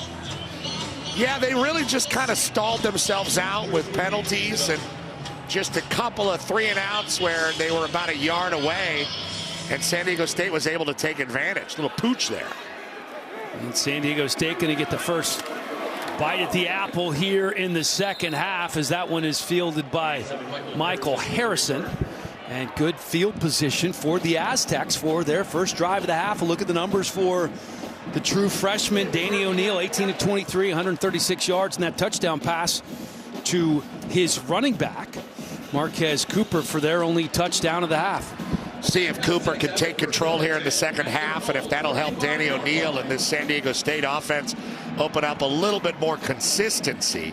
Feels like they've sort of been in this area of the field for the entire game.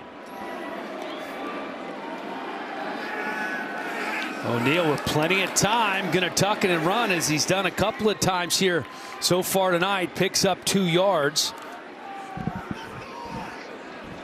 He can move enough, right? Not the most fleet of foot. I don't think it's fair to compare anybody to the quarterback on the other sideline of Devin Dampier, but he's a little taller, but slight, and the ball flies out of his hand, and he moves pretty quickly, but no, not a speedster.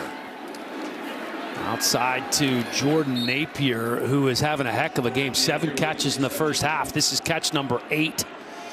And that ties his career high that he set last week when he had 8 catches for 79 yards and a touchdown in that loss to Boise State. 5 yards there, and that kind of replaces a run play for Cooper, who they're maybe trying to save his legs a little early in this drive. They're using him right here to pick up the first down. Cooper responsible for every rushing touchdown this year for San Diego State. Really does get better as the game goes on, P. Yeah, we've been talking about that. They use a lead blocker in Napier, and he does a good job getting behind him, Jude Wolfe, and getting the first down. Here's Cooper again, his 21st carry of the game, wrapped up by the 300-pounder Bryce Santana. And again, they use Jude Wolfe, the tight end, transfer from USC, as kind of a lead blocker there. Santana's made a couple of good plays already on this drive, and this is a thin New Mexico defense personnel-wise, and thinner since the beginning of this game. Will San Diego State try to wear them out with a run? Another low snap to O'Neal. Dancing around in the pocket, pressure coming, gets rid of it. He had time. Maybe wait a little bit too long there. It was Napier that he was looking for. And without their 2 starting corners, Bryson Taylor and Noah Pola Gates, they're doing a pretty good job not having free runners out there on the edges all the way out beyond the hashes for O'Neal to get the ball to. Just hadn't been there. 8 for 13 on third down conversions so far over the middle. He was right at the sticks, was Jude Wolfe. Let's see where they mark this. Yeah, very close. Jude Wolfe, who they're getting a little bit more involved. Could have had Cooper early, decides to go over the middle, and Wolfe is fighting with Derek Moore there. A little bit of friendly fire from Santana on Moore. And it does look like they did pick up the first down. So San Diego State moving the chains on their first drive here of the second half. They've been playing catch up this whole game after going down early. Had to settle for a couple of field goals. And then they score that late touchdown, moving the ball here in the second half. Player down. We're back after this.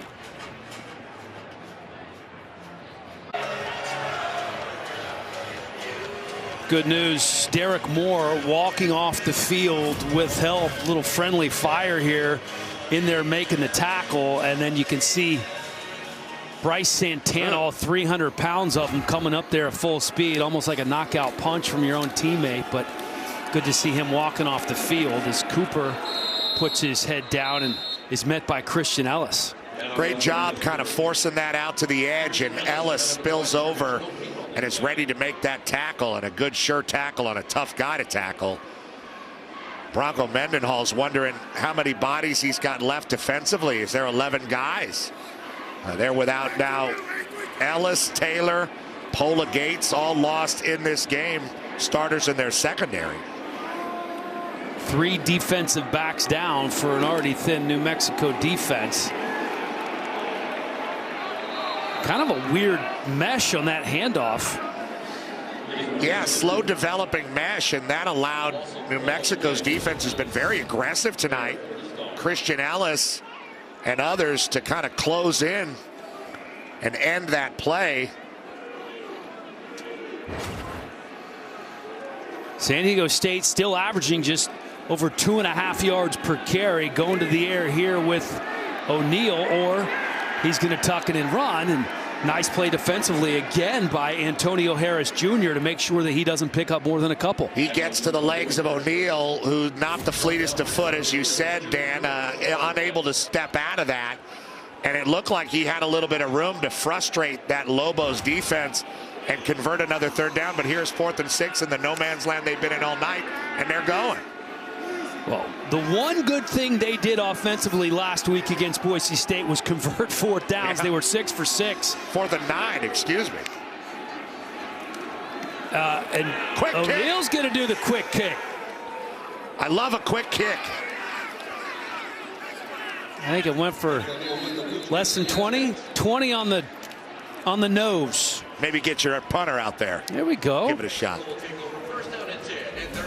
We don't see this very often. A little quarterback quick kick. Still a 1-point game. It's like the eject button.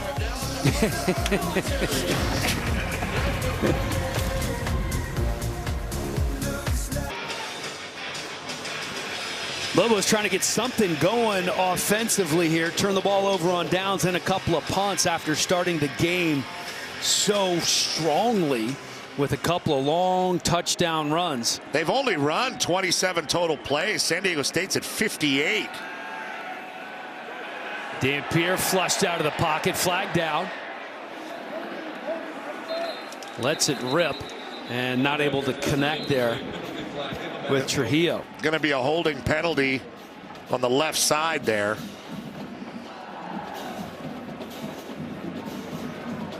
One of the things that New Mexico State has done really well offensively is 78 offense. 10-yard penalty. Remains 1st down. That's Richard Pierce, the East Carolina transfer from his right guard spot. Is protect the quarterback is what I was trying to say. Only 5 sacks allowed all season. That's 4th best in the country. It helps when you have a guy that can move like Dampier, but just because you have a mobile quarterback doesn't mean you're not giving up sacks. We've certainly seen it a lot in college and the NFL level as well, with mobile quarterbacks getting sacked. There's Dampier kind of making something out of nothing. Picks up 2, chased out of bounds by Alu. They've got 2 downs to make 18 yards.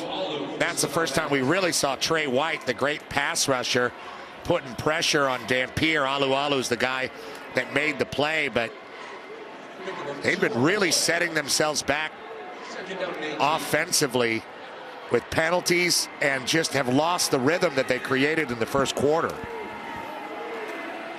Here's Dampier on a designed run, and he's not going anywhere.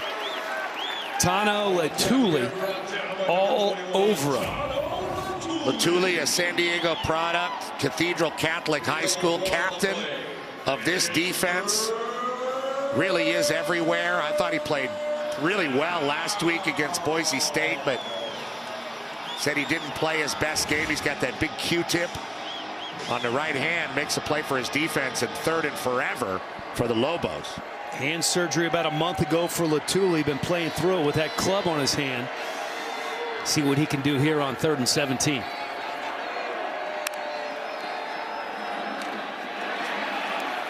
Dampier lets it go deep down the middle of the field. Has a man, and he's open. What a throw and catch. This time, Nick Trujillo is all over it. Nick Trujillo, only his 16th reception on the year. Local guy out of Rio Rancho, New Mexico, a redshirt freshman, and he just comes back to that ball. Very difficult to defend for Chris Johnson, who's had a great year. And New Mexico with some life here for the first time in a while. Longest completion of the game for Dampier. Gets this one out quickly to Ryan Davis. They had so much success early in the game when they were spread out and really getting Eli Sanders sideline to sideline and exploiting vertical run lanes. In doing that, see if they get back to that. That was more of a traditional drop back. Davis has pretty good game so far tonight. Empty set on 2nd and 5. And this time gets just past the line of scrimmage before he meets Eric Butler. They love to do those. They look like a designed run play, and then the last minute he's always looking to throw. Yeah, well, he needs to get up underneath that guy. That's a designed run. Richard Pierce is coming around to block, and he just kind of took a little bit too much time making one too many moves behind the guard. You got to get right up behind that guard, scrape off his cheeks there, not on his face, and get up the field. Flag coming on 3rd down. And it was getting Sanders to the perimeter early in the game, plays like that were really successful for the Lobos, but False start. Everyone with the center. Offense. 5-yard penalty. Remains 3rd down. Again, penalties have killed both of these teams. That's the 6th penalty for the Lobos here tonight. You know, and we talked to Bronco Mendenhall about it. He doesn't mind penalties of aggression and guys playing hard, but they've had way too many of the other kind, and that's one of them.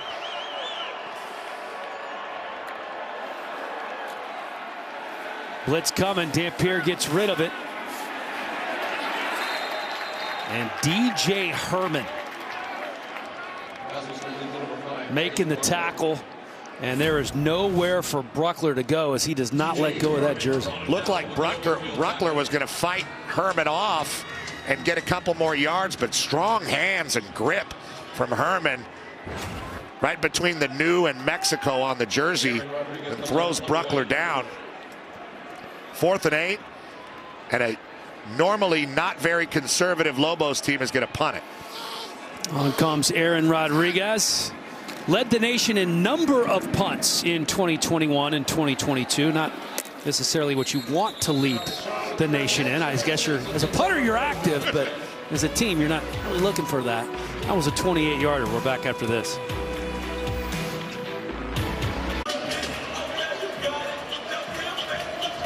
Fox Sports proudly salutes our nation's veterans and the organizations that serve them every day. Our veterans deserve to live with dignity and independence, not on the streets. That's why we're making Camo our cause this Veterans Day in support of the Honor of U.S. Vets campaign. Post wearing camo on social with the hashtag Honor US Vets and visit go.fox/US Vets to learn how we can help end veterans homelessness. That is Colby Brewer, former U.S. Navy veteran, deployed 3 times to the Middle East. At 29 years old, he is the oldest position player in FBS, making the trip to San Diego State as part of the travel squad. Keeping on the ground are the Aztecs with Marquez Cooper. What a move on Avenger by Cooper. Look at his body just come to life out there on the edge. Cooper in a great position, but an inside move and a spin. And they are really pounding Cooper. 25 carries, 75 yards here as we're halfway through the 3rd quarter. Pressure coming on O'Neal. Gets rid of it, but looks like Brown was out of bounds. They've tried to do to O'Neal what Boise State did a little bit last week, which is get after him on passing downs. They recognized that was a passing down. Ran Dimitri Johnson through an open gap. And that was a catch. I stand corrected. Nice job by Lewis Brown getting those feet down. Edge, huh? Here's O'Neal again. Pressure coming. Hit as he throws. And that looked to be an incomplete pass. Brown was grabbing the football and moving just in case. No whistle at all there. And some confusion after the last play. And is that hand? Yeah, looks like that hand is going forward for sure. It was Randolph Kapai that was hanging all over O'Neal. Couple plays in a row with some big pressure from New Mexico, and that's been a problem for them. And they're saying first down. Looked to me like the hand was going forward. That certainly looked like a pass. Well, if it's a fumble, Lewis Brown picked it up. After further discussion, the ruling is an incomplete pass. Okay, now they got it right. Michael Catone, our referee this evening, and we are in agreement on that one. Nice play from Danny O'Neal the previous down with the blitz coming, getting that ball to Lewis Brown right on the sideline. And then they run another play very quickly with more pressure and end up with the incomplete pass. But a real lack of rhythm offensively from both of these teams as the game has gone on. A lot of penalties, a lot of stop and start. Well, San Diego State really saw an opportunity to be able to run the ball here, against the New Mexico defense that was giving up 237 yards per game, and they're going to try to do it again here with Cooper. That's his 26th carry of the game, tripped up by Kapai. He just hasn't been able to break the big one. We saw that great run earlier, but it only went for 7 yards. He's working for every single yard here tonight. Doing a lot of work in the contact zone, and this is what he's comfortable doing. He won't get tired. 3rd and 9, again bringing an extra rusher. O'Neal going deep, and the flag's down. He was looking for Napier. Looks like somebody might have got a hold of him. And this has happened all night to New Mexico. They're without 2 of their corners that they started the game with. And when that ball goes deep, you just see some desperation and things that don't need to happen. First, he gets turned around, Nigel Williams. Pass interference. Number 28 and both defense. Arms around the neck of Napier. I didn't know if he was going to be able to come up with that one anyway. But we'll never know because of the foul. That's a second PI call on Williams. And again, you talk about the 2 corners that are out. Pola Gates, Bryson Taylor hurt earlier. And Derek Moore, the free safety, also knocked out of the game. So they are very, very light in the secondary. And they came in light. They're missing their 2 defensive interior linemen as well, light there. Napier does a nice job making the first man miss. Not able to get away from Javonte Royal. Royal, the transfer from Pitt, doing what you need to do on those perimeter plays, coming out and supporting and making the tackle. Napier's been very active, catching the ball and running. Great straight arm, and even had a great return earlier. Looks a little beat up after that one. Yeah, a little gimpy. Lost 2 on that last catch, but now has a career high 9 catches on the night. Quick pass from O'Neal behind the intended receiver, Mekhi Shaw. And you're just kind of seeing that lack of sharpness from San Diego State as they try to run their offense. Cooper a little too close to O'Neal. Maybe that affects his throw, but it's behind Shaw. Shaw almost tips it up and creates an interception for Royal. So another 3rd down. Free play. See if he's going to take a shot here. Nope, he's going to run it. And he's going to pick up the 1st down. Longest run of the game here for Danny O'Neal. Let's see what the call is.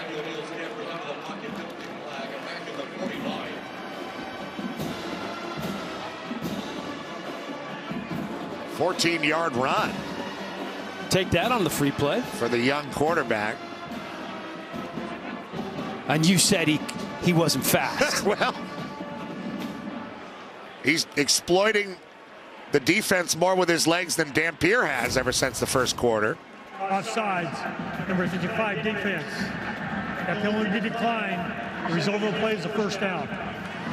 And after we just talked about how they're not sharp, they pull off a pretty sharp play there with Antonio Harris Jr. getting caught in the neutral zone. Not only O'Neal's longest run of the game, the longest run of the game for San Diego State, period.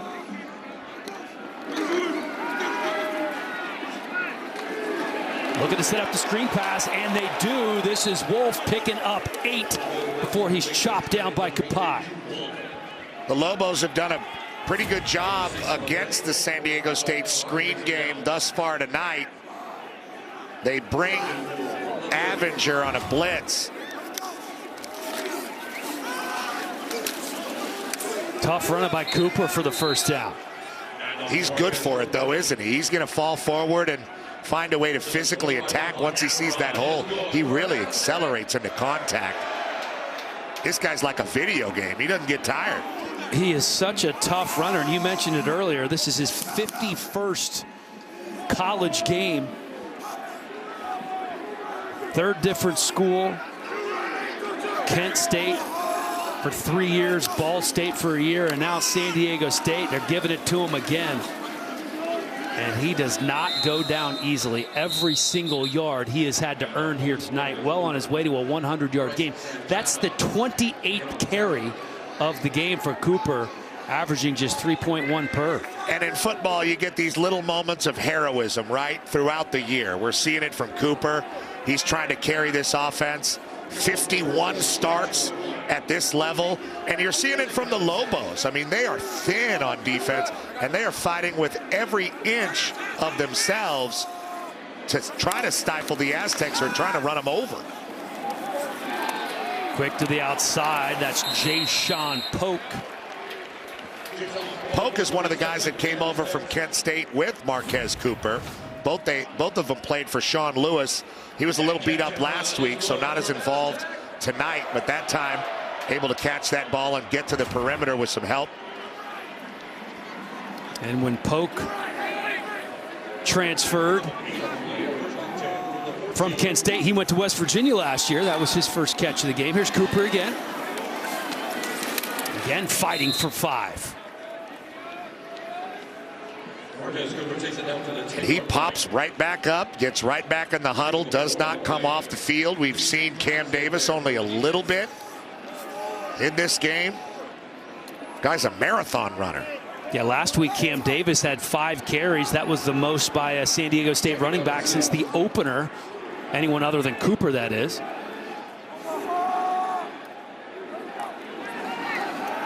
O'Neal just kind of drops the ball. He's looking at that as an incomplete pass, and they are calling it incomplete on the field. That looks like he threw it off somebody's back. But what a blitz pickup by Marquez Cooper, who got knocked hard almost into next week over there on the edge.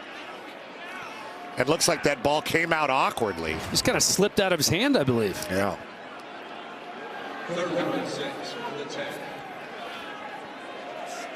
Bronco Mendenhall thinking that might have been a fumble, but did look like a pass. Brings up 3rd and 6.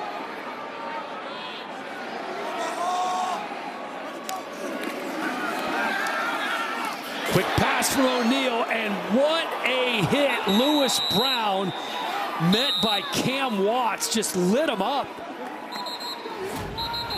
Backups in the secondary. Cam Watts from Texas Tech right there reading the screen on Lewis. Ball comes out. Yeah, jars that ball out. Did he have possession?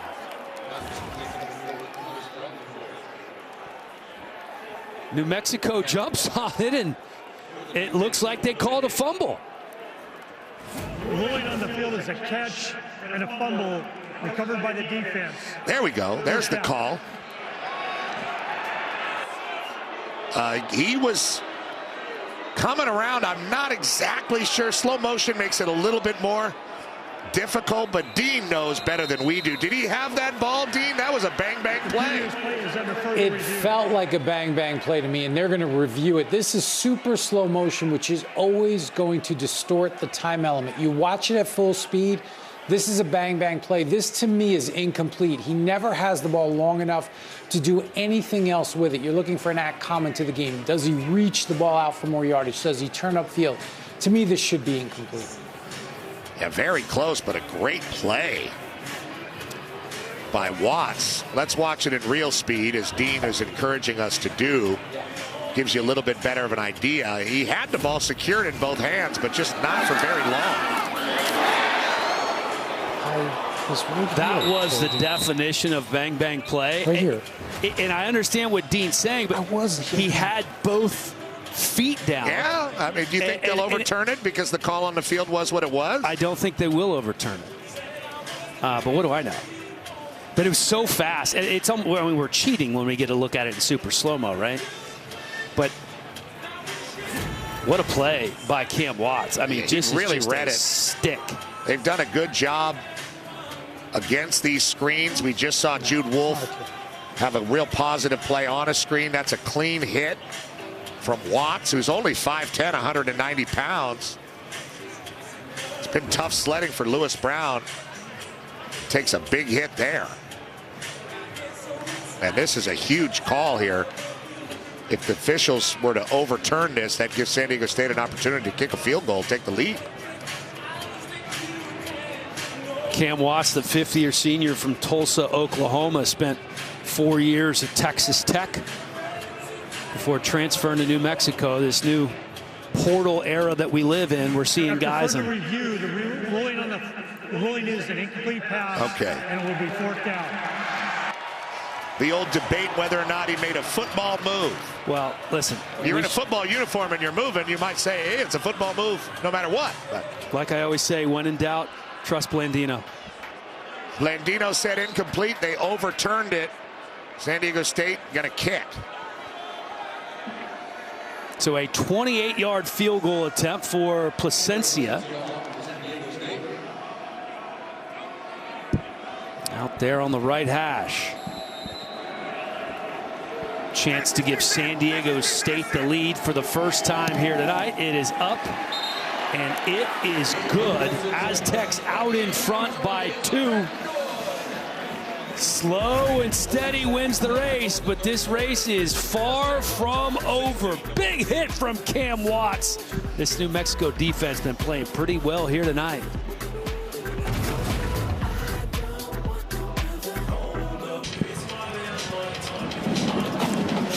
Last drive didn't result in a touchdown. Instead, it was a field goal for the Aztecs, giving them their first lead of the night, 16-14 on top of New Mexico, which will be getting the ball momentarily. We'll get our next look at Devin Dampier and Eli Sanders, who have both been oh so dangerous with the ball in their hands.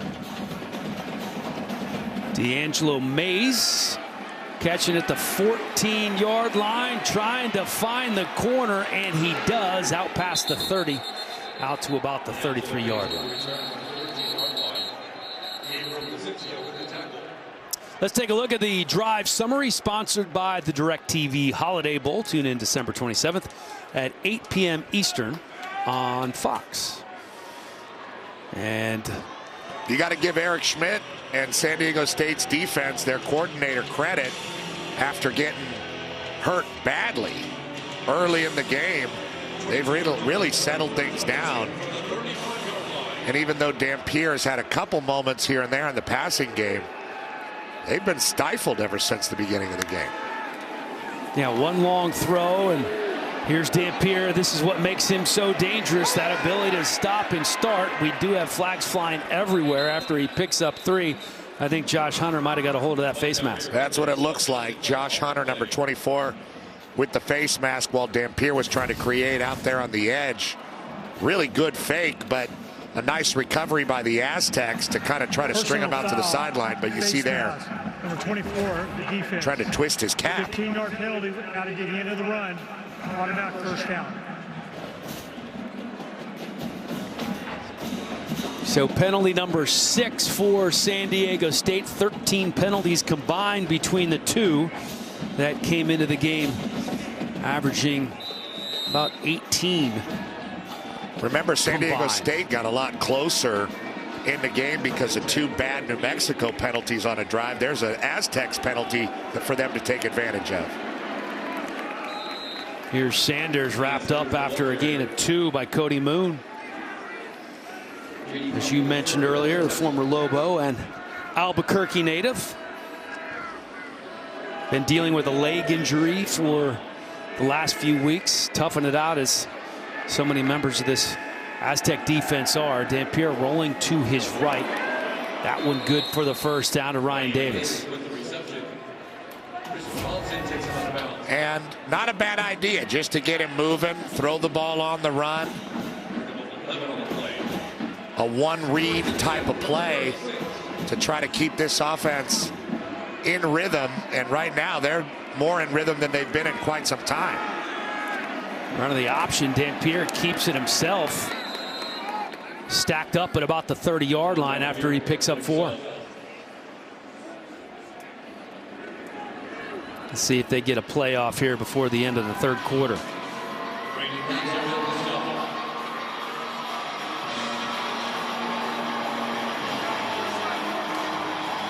And as the clock winds down, we're looking at 2nd and 4.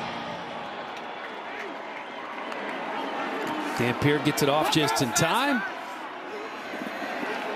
And he hits Trey White right in the back of the numbers. We have not called Trey White's name very often. He is the 2nd leading sack master in the nation, coming in with 11.5. See if he can do some damage here in the fourth quarter. The money quarter coming up.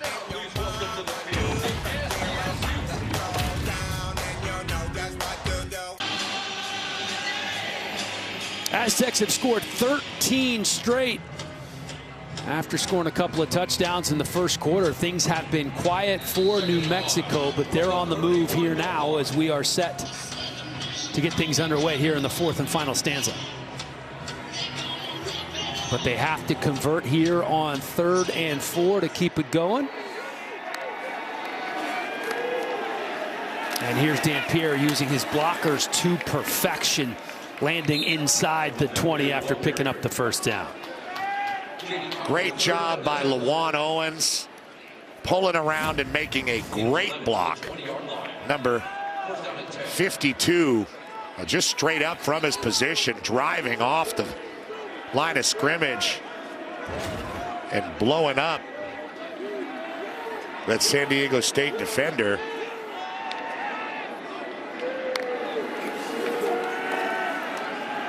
Another quick throw from Dampier. This time it's out to Wysong, who makes the catch. Chris Johnson wraps him up after the 5-yard gain. We haven't seen much of Chris Johnson. We just saw Krishna Clay getting blocked on that last play. Guys that have been making some pretty good plays for the Aztecs defense throughout the season. Chris Johnson not tested very much out there on the edge. We thought we would see him on Wysong a bit in this game, and indeed we have. Dampier fakes the inside handoff, keeps it himself. And good, tough running by the young sophomore quarterback to pick up another first down for the Lobos. He's getting bonked around out there. Krishna Clay is going to drive him right into Tupu Alualu's helmet. Look at that. Hit there, hit in the back. Ugh. Tough guy, pops right back up. And as you mentioned, not a big guy, 5'9", 5'10", about 195 pounds. They had some help from the penalty, but this has been a great drive for New Mexico. Best one since the first quarter. Dampier complete for the touchdown. It's Ryan Davis. Kind of a wobbly pass. Davis able to haul it in, and the Lobos scoring their first touchdown since the first quarter. What an awkward throw. It's going to count the same in the box score. Look at how that, it got tipped. Tipped at the line of scrimmage, but still A nice job by Davis to haul it in. And New Mexico with a response for the first time since the first quarter. Davis, with his third touchdown of the year, has been on fire since his zero-catch game against Air Force, averaging 99 yards per game over the last 3. No catch bigger than this one, putting the Lobos back in the lead here in San Diego.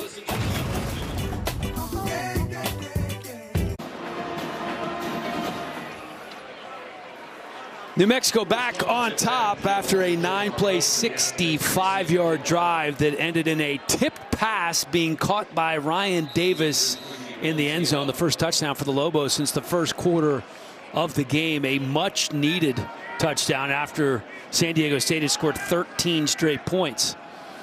And it appears that their offense is back on track after not necessarily taking a couple of quarters off, but just taking a couple of quarters out of the end zone. Kick fielded inside the 8-yard line by Jay-Sean Polk.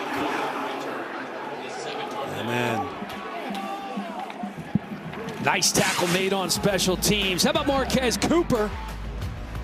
He's looking for his 4th straight 1,000-yard season. Had a couple of them at Kent State, then moved on to Ball State, where he went for over 1,000 yards.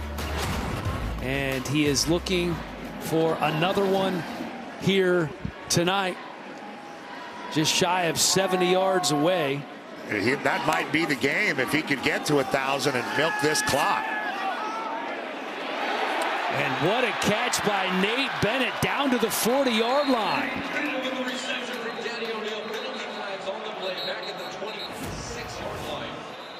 Well, it's one-on-one with Royal out here. Nate Bennett, transfer from Portland State, great body control.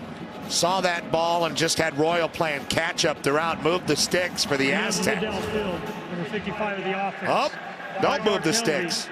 Remains first down. Is that the 4th penalty tonight on Tyler McMahon? It has not been a great night from a penalty standpoint. If that was Braden Bryant, the center, they called it on, or 65 Tyler McMahon, both guys been beat up, but San Diego State's happy they're still in the game here in the 4th quarter. Would have been a 39-yard gain. Instead, it's 1st and 15 and nowhere to go for Cooper. Tuatele there, right on top of Cooper, and bad news for San Diego State. They start out the drive with a beautiful long throw, end up with a legal man downfield call, and now they're way behind the sticks.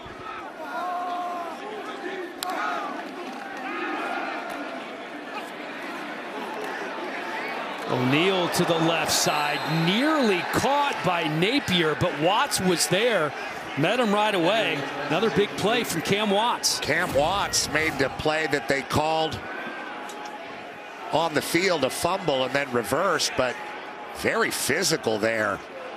Flying through the air and putting a big hit on Napier. Let's look at that again. It's a shoulder pad. Perfectly to timed. Shoulder pad and arm contact. I don't know if he was trying to get after the head or neck there. Napier is a defenseless player, but it looked just kind of like inconsequential contact between two flying bodies. Oh boy, potentially another false start. Christian Jones. 70 offense. 5-yard penalty. Remains 3rd down. Another penalty for San Diego State, and both teams have really hurt themselves. Physical play there from Cam Watts on the play earlier, but since he was going through the ball, he ended up going through the player. Explanation by Dean Blandino off air. So now 3rd and 19. O'Neal has to take a shot, and he draws the PI. It was Skylar Cook in coverage. Don't know if that ball was catchable. And this is a 3rd or 4th time we've seen that, right? They are without their corners. Skylar Cook kind of panics in the moment. Pass interference. Number 32 of the defense. 15-yard penalty. Automatic first down. Gets his arms around the waist of Jude Wolfe and bails out the Aztecs. I know you want to pound this defense because they give up 237 yards a game on the ground with Marquez Cooper, but why not throw the ball when you have 3 starters in the secondary, they're out, and you're drawing all those PI penalties. Nice run by Cooper here. Inching closer towards that 100-yard mark here tonight.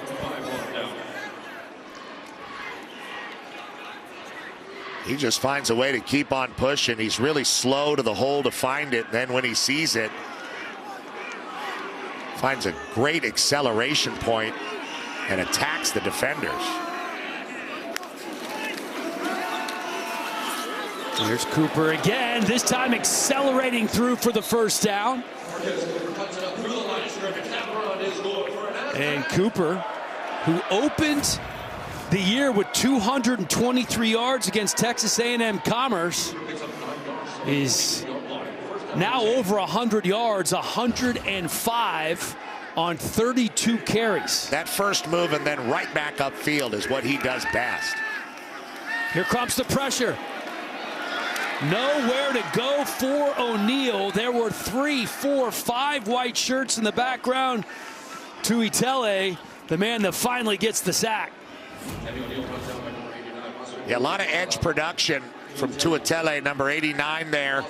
Does a great job of separating away from Nate Williams and then tracking Danny O'Neal, the freshman quarterback. Just such an interesting, very inconsistent way to run offense for both of these teams throughout the game. Here's Cooper with some room, and he is battling for that first down. Going to be just about a yard shy, bringing up 3rd and 1. Cooper getting behind this offensive line, even though they've been decimated on that right side. Sort of patient and hiding with that small 5'8" frame, and then popping around that left side at the last second, creating a very manageable 3rd down that they'll probably give it to him again. Why not? There's Cooper again, stepping through a tackle and picking up an extra 5 yards after he picks up the first down. Man, this kid is tough. You said it, 5'8", 200 pounds. He is running so hard tonight. Nothing's coming easy. He's only averaging about 3.5 yards per carry. But how about the total plays? It's that Aztec fast tempo that San Diego State's been running the whole game. Quick pass outside to Polk. Polk shoved out of bounds after he picks up the first down, or gets close to it by Skylar Cook. And 81 plays for the Aztecs does not bode well for that thin Lobo defense under their D coordinator, Nick Howell. They've been decimated all year. No Tyler Keeney in this game, no Kyler Drake. 2 defensive tackles. They lost Bryson Taylor and Noah Pola Gates, 2 corners.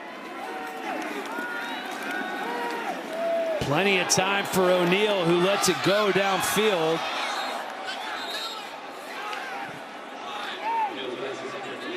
And that just hit the defender in the head. Yeah, that was Drew Speech, hit him right in the back of the head. Yeah, they're down to their 3rd, 4th corners, and Speech does a good job of kind of tracking him, and he's looking for the ball.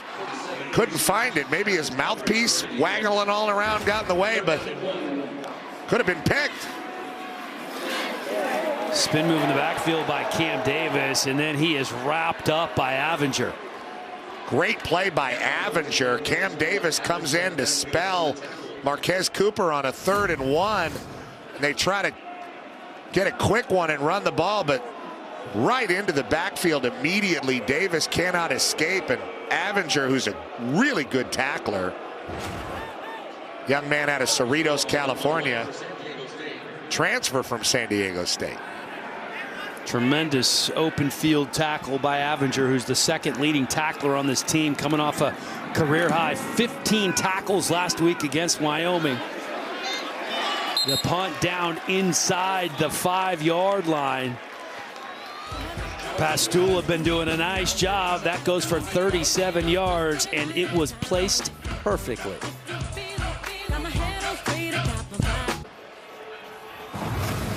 Friday Night Spotlight sponsored by KFC. It's finger licking good. And how appropriate is this? The Colonel Sanders, Eli Sanders. Oh, so spicy tonight with a couple of huge touchdown runs. He's averaging over 10 yards per carry. Eli Sanders actually averaging close to 17 yards per carry. And he's in white. He looks great. He's playing great. And New Mexico State is up by 5 with 8 to go. They have some work to do here. Dampier keeping it himself, picking his way through that defense. And out past the 20-yard line, tripped up by Deshaun McEwen. Big plays, back-to-back for New Mexico. First, the big defensive stop on third down. They forced the punt. San Diego State trying to play some field position, but backed up and coming out. Devin Dampier finding a lane like Plinko and almost busting that. Nice job by McEwen. Otherwise, he might still be going. 247 yards for Dampier.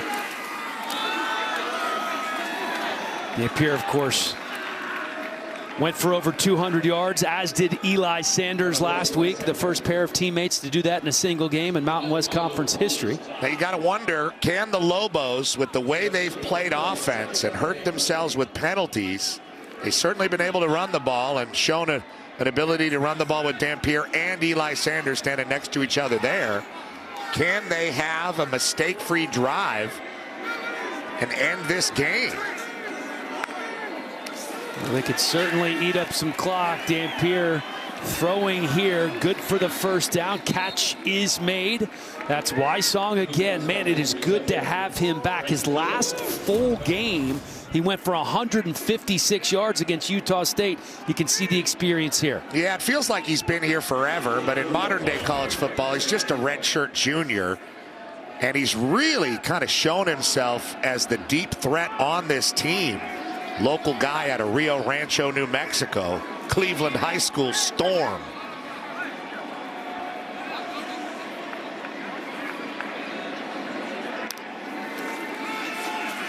Pitch outside to Sanders. Sanders has some room.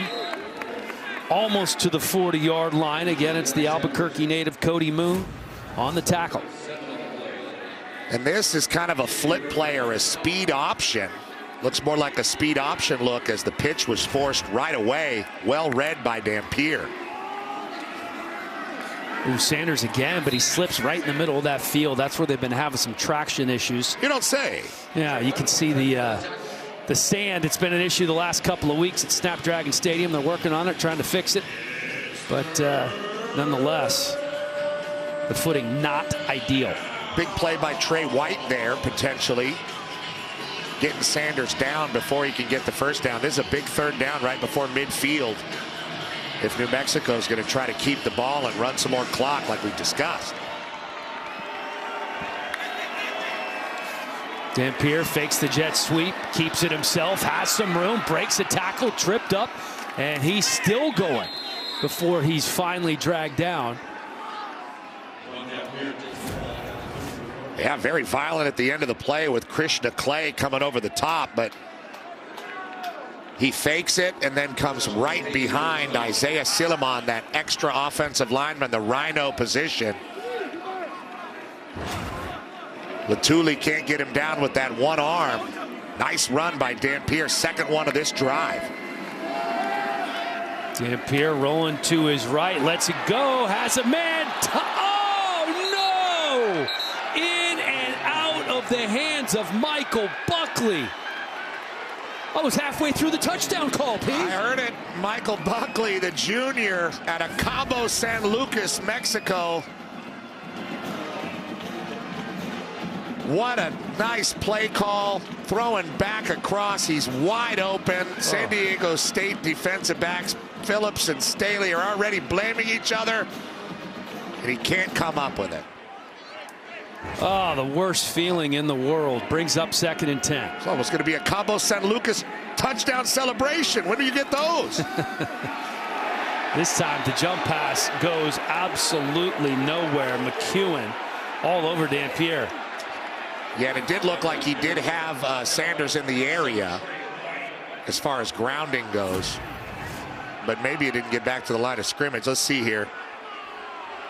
But he is in the area. That's to turn around. The ruling on the field is an incomplete pass. Yeah, Sanders is right there. Number 6 is in the area. Heck of a job by Dampier to get that off and avoid the sack. And you look at that, just back-to-back plays, touchdown drop, and then almost a sack, and you're staring at 3rd and 10. New Mexico should be trying one of those swinging gate extra points right now. There's Dampier using the stiff arm, getting pressured again, and there's just nowhere to go. That pressure coming in from that Lobo defense, or from the San Diego State defense rather, is relentless. And depending on how things go as this game goes on, the last 4:31, we're going to be thinking about that play from Dampier to Michael Buckley. Really well-designed play by Jason Beck, the OC. And now New Mexico in punt formation, having to give it back to the Aztecs offense. And remember how thin and tired their defense is, and that Cooper is ready to grind out another fourth-quarter drive. Snap was low and dropped. Mekhi Shaw calls for the fair catch inside the 5-yard line.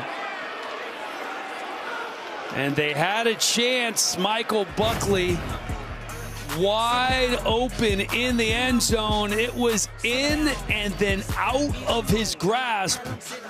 San Diego State still alive.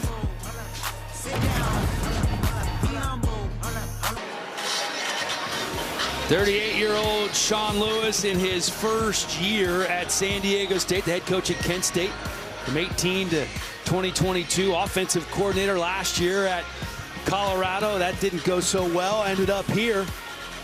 And he is trying to rebuild this program. The offense certainly going to have a chance to get the win tonight if they can drive the length of the field. Keeping it on the ground here with Cooper, and it has been a tough row to hoe most of the night. Cooper does have 121 yards, but... And that's a season high, 35 rushing attempts for him. And we just showed Sean Lewis. He's a well-respected offensive coach. And this is a great moment for a big offensive drive for his freshman quarterback, Danny O'Neal.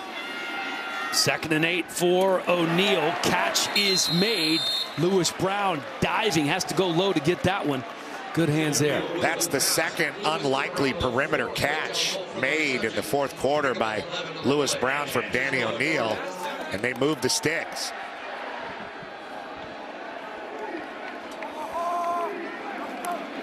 Fresh set of downs from the 17. O'Neal throwing again in and out of the hands of Napier.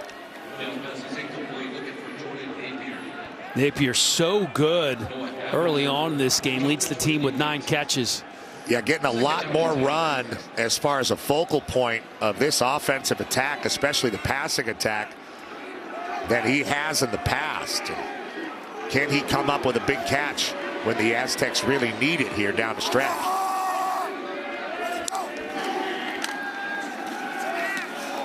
O'Neal has the ball batted down again. Been tipped a couple of times. I believe it was Kapai that got a hand on it. I believe it was. Randolph Kapai, a humble guy. He's able to read that. Avenger right behind him.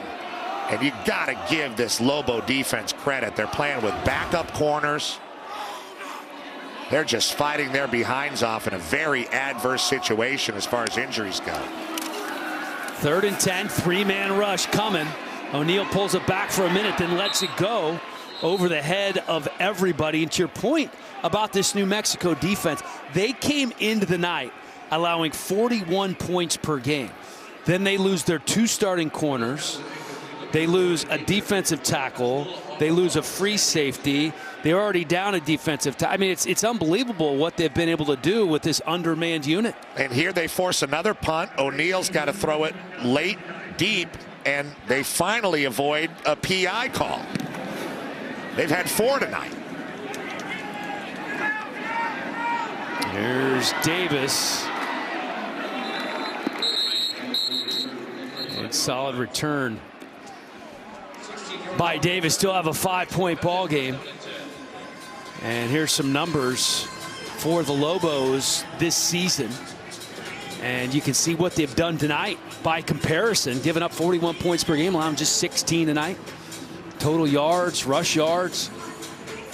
The Aztecs offense is still a work in progress as Sean Lewis tries to get the whole thing installed with a young back and a beat up right side of the offensive line, but that doesn't diminish what the Lobos defense has been able to do on the road tonight. And their offense comes to life again here late, sort of like bookends of the game for the Lobos offense and Dampier and Sanders. Keep in mind for both of these teams trying to keep their bowl hopes alive. San Diego State has 3 games remaining after this one. New Mexico just 2. Keeping it on the ground here. And content to try to chew up some of that clock. They lined up in an I formation with the extra offensive lineman. Silliman lined up as the fullback and just take it straight to San Diego for 4 yards. You're just not going to call him a tight end tonight, are you? He's not a tight end. He's a tight end. He's a rhino. Sunday, we kick off a huge day of football on Fox with a special 2-hour Veterans Day pregame show live from Naval Base, San Diego. Then Brock Purdy and the Niners take on Baker and the Bucks or other regional action. It all kicks off at 11 a.m. Eastern on Fox. Such a great military presence in San Diego. Ahoy! Naval Base here, and certainly making their presence felt all over the area. Sean Lewis needing his defense to step up here. 2nd and 6. Couple of first downs could salt this away for New Mexico, but we are far from that. Here's Dampier seeing what he can do with his feet, and this is what makes him so dangerous. Dampier now with about 115 yards on the ground on 14 carries. The threat of Eli Sanders there on the edge and stretching out the defense exists so much that it gets vertical run lanes exposed, because the Aztecs are turning their hips and running to the sideline when they see Eli Sanders taking off over there. And there's room for Dampier to be creative inside the box.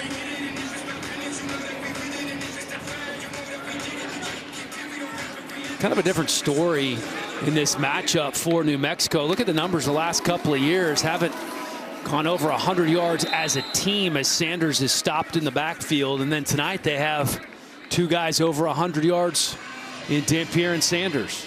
Well, it's been interesting. New Mexico's problem with their last regime before Mendenhall came in was really offense. They've had a hard time generating offense. They had some tough defenses. Rocky Long was here coordinating, as we talked about. But offense, not an issue. Not this year.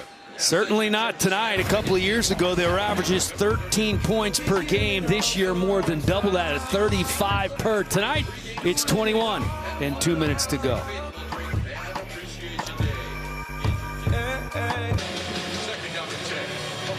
New Mexico getting it done on the ground once again. Last week, Eli Sanders and Devin Dampier both went for over 200 yards against Wyoming. Tonight, both over 100 yards here in San Diego.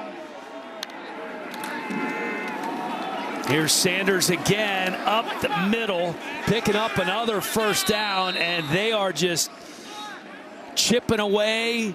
Chunk run after chunk run tonight. Offensively, they've had consistency with their O-line, and they lost most of them all to transfers, and they pieced together this offensive line, and they've been playing pretty well as the season has gone on. Sanders with a good physical run and finishes well right at the sticks. And with a 5-point lead and now under 2 minutes to go, San Diego State has 1 timeout. Bronco Mendenhall talked about the importance of believing that they could still get to a bowl game. And if they can hold on tonight, it would be win number 4 with 2 games to go. You, of course, have to win 6 games to become bowl eligible. Wazoo next week. At home. I believe you and I will be on that game. Nothing wrong with that. Very much looking forward to that. And then they wrap things up at Hawaii.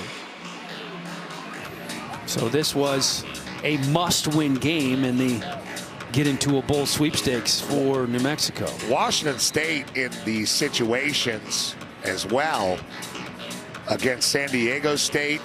San Diego State had them back against the wall. Fresno as well.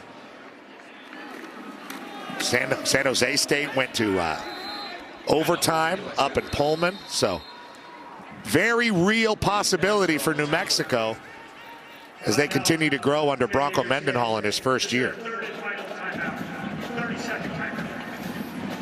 Sunday, some of the top women's college hoops teams are on FS1 starting at 1 Eastern as number 11 Duke takes on 18th ranked Maryland. Then it's 7.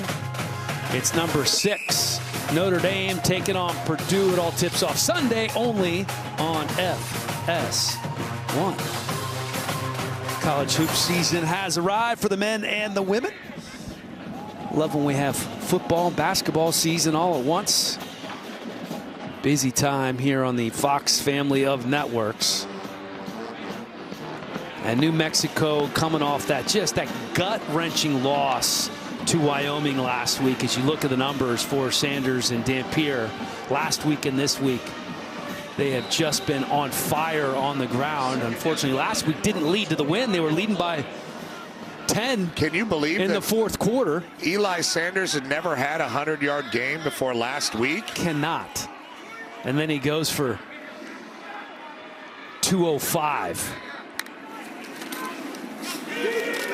Here's Dampier, and there's a decent amount of room. Looks like he definitely had in his mind he was not going out of bounds. Wise decision by the sophomore. Well executed. Trace Bruckler, the tight end, goes out and makes a good block, and Dampier, nice situational awareness, and you'd expect that from your quarterback. Getting down and continuing to run clock. 3rd and 6, though, an opportunity for San Diego State to force a 4th down and force an awkward decision from Bronco Mendenhall. You try to kick it, put the ball at risk in that way. You try to run it again. You don't really want Danny O'Neal to get it with too much time left, but no timeouts left for the Aztecs. New Mexico's done a pretty good job trying to control the end of this game. Taking their first timeout of the half, mulling things over on 3rd and 6 here. You kind of have to run it, right, or no?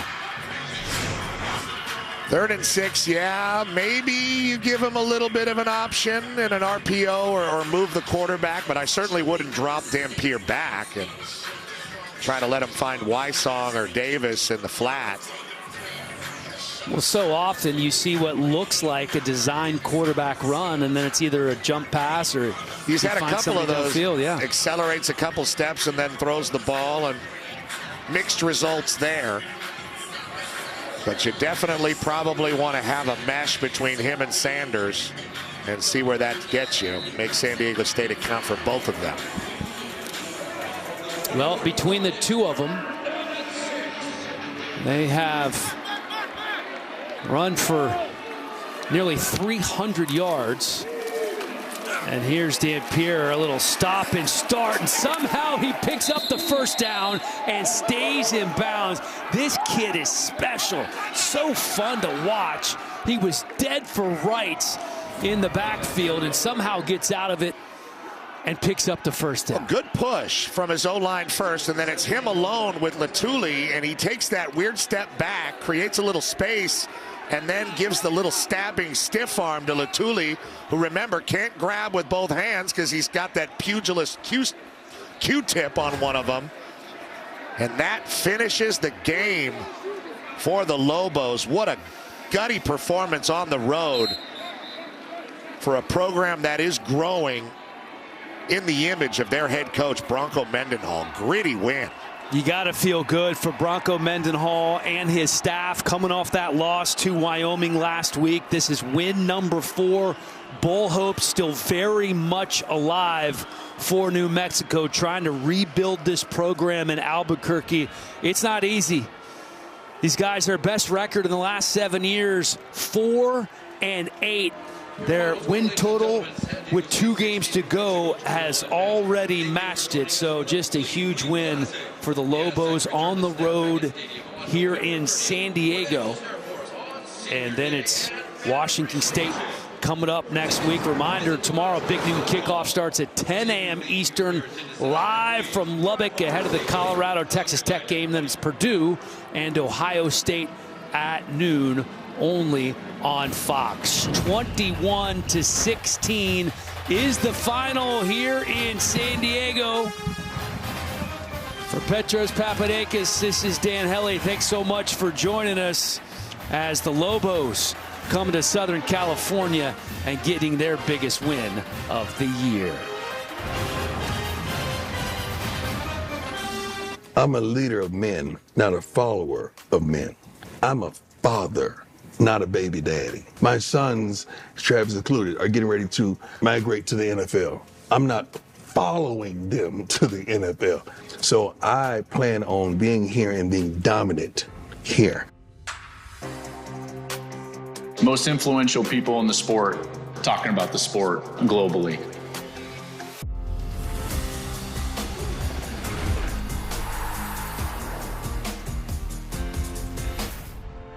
This time on Big Noon Conversations, I talked with Coach Prime about his second year as Buffs head coach. We're here live with head coach of Colorado, Coach Prime. What's up, man? You know, it's so funny when you're doing an interview with a friend. Right. You try to keep your professionalism, but you want to have fun at the same time. Well, listen, let's just have a fun chat here today. I do want to start off with the same question that I'm going to ask everybody when I sit down with them, which is, what's the best part about being the head coach of the Colorado Buffaloes? Every part is the best part. It's not a bad part. This ain't work. Like coming here into this wonderful stadium on this beautiful campus, it's unbelievable. And the love and respect and the culture that's being created here is fascinating. So it is no bad part. I hate to lose, you know that. I hate that. And I hate that feeling because I want everybody to be happy and pleased with our performances each week. Probably the bad part is that when we lose and you still got to make that ride through town or home or stop at a restaurant, that's the part, because I feel like I let you down. Last year, you know, in your first year, I know you were confident. Yeah. I know. We talked before the TCU game, and yet the scope of what that turned into became crazy, wild. Right. Was that even a surprise to you? The surprise was not being able to sustain the continuation of the feeling of those moments that we not only gave ourselves, but we gave the multitude around college football. So you expected the viewership. Yeah. You expected the attention. Yeah. Yes. And the interest. And then some. That would happen. And then some. I think like that. We think like that. The staff thinks like that. I know Rick thinks like that for certain. When usually I wear the shirt that says I believe, and we believe, like we really do. You know, either we said in the book, either you're a believer or a believer. That's right. I just happen to be a believer. I'm a true believer. By the way, I've got my copy right here. There you ready to go. We got to make sure we get in one with the sticker on it. You got a special one with a sticker? It says New York Times bestseller. Oh, there we go. See, I got one of the original we got to get you one with the sticker on it. The original copies. Yeah. You just touched on one of the things I wanted to bring up. You talk in the book, and by the way, it's Elevate and Dominate: 21 Ways to Win on and Off the Field. It's a really terrific read. You talk about this idea of that you are either a believer or you are a belief. That's right. Can you explain that to us? Well, a belief is what people from your hometown may say you are. People that oftentimes they're naysayers, oftentimes they give you limitations, oftentimes your belief, and they don't believe in you, they just think your belief because they hadn't seen it before. And they're not...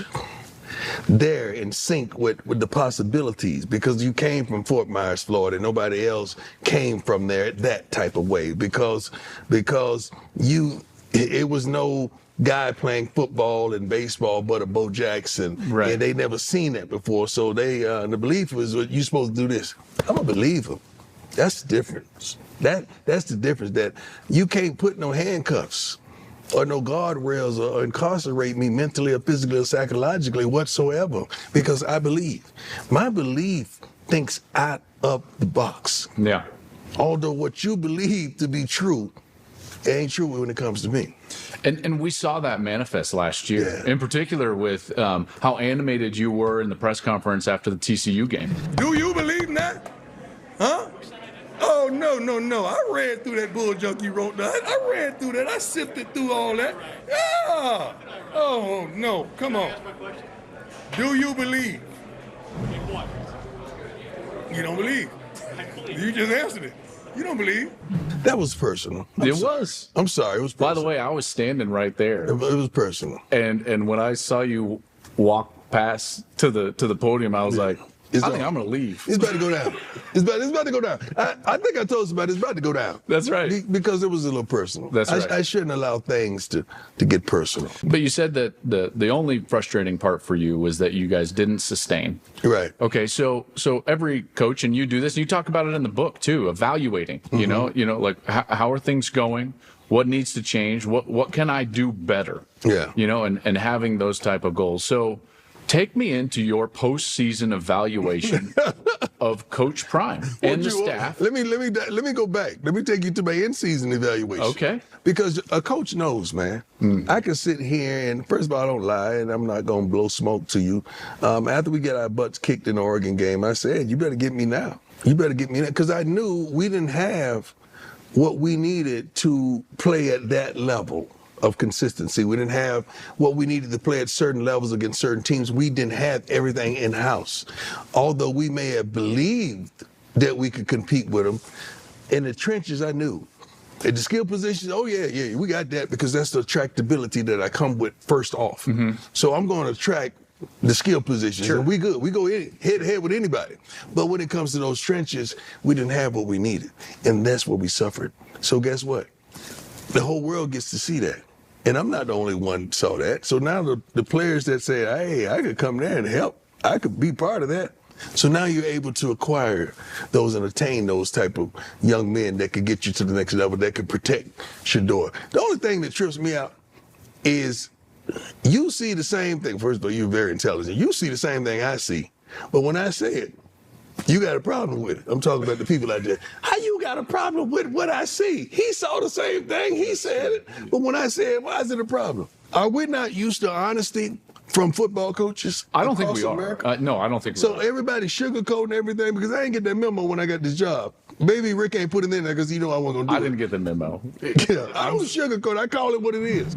You talk about how everyone knows you as the only one ever to play in the World Series and a Super Bowl. And yet you say you will remember me as Coach Prime. That's right. And that is what you are aiming to do. I ain't aiming. I'm here. How does that happen?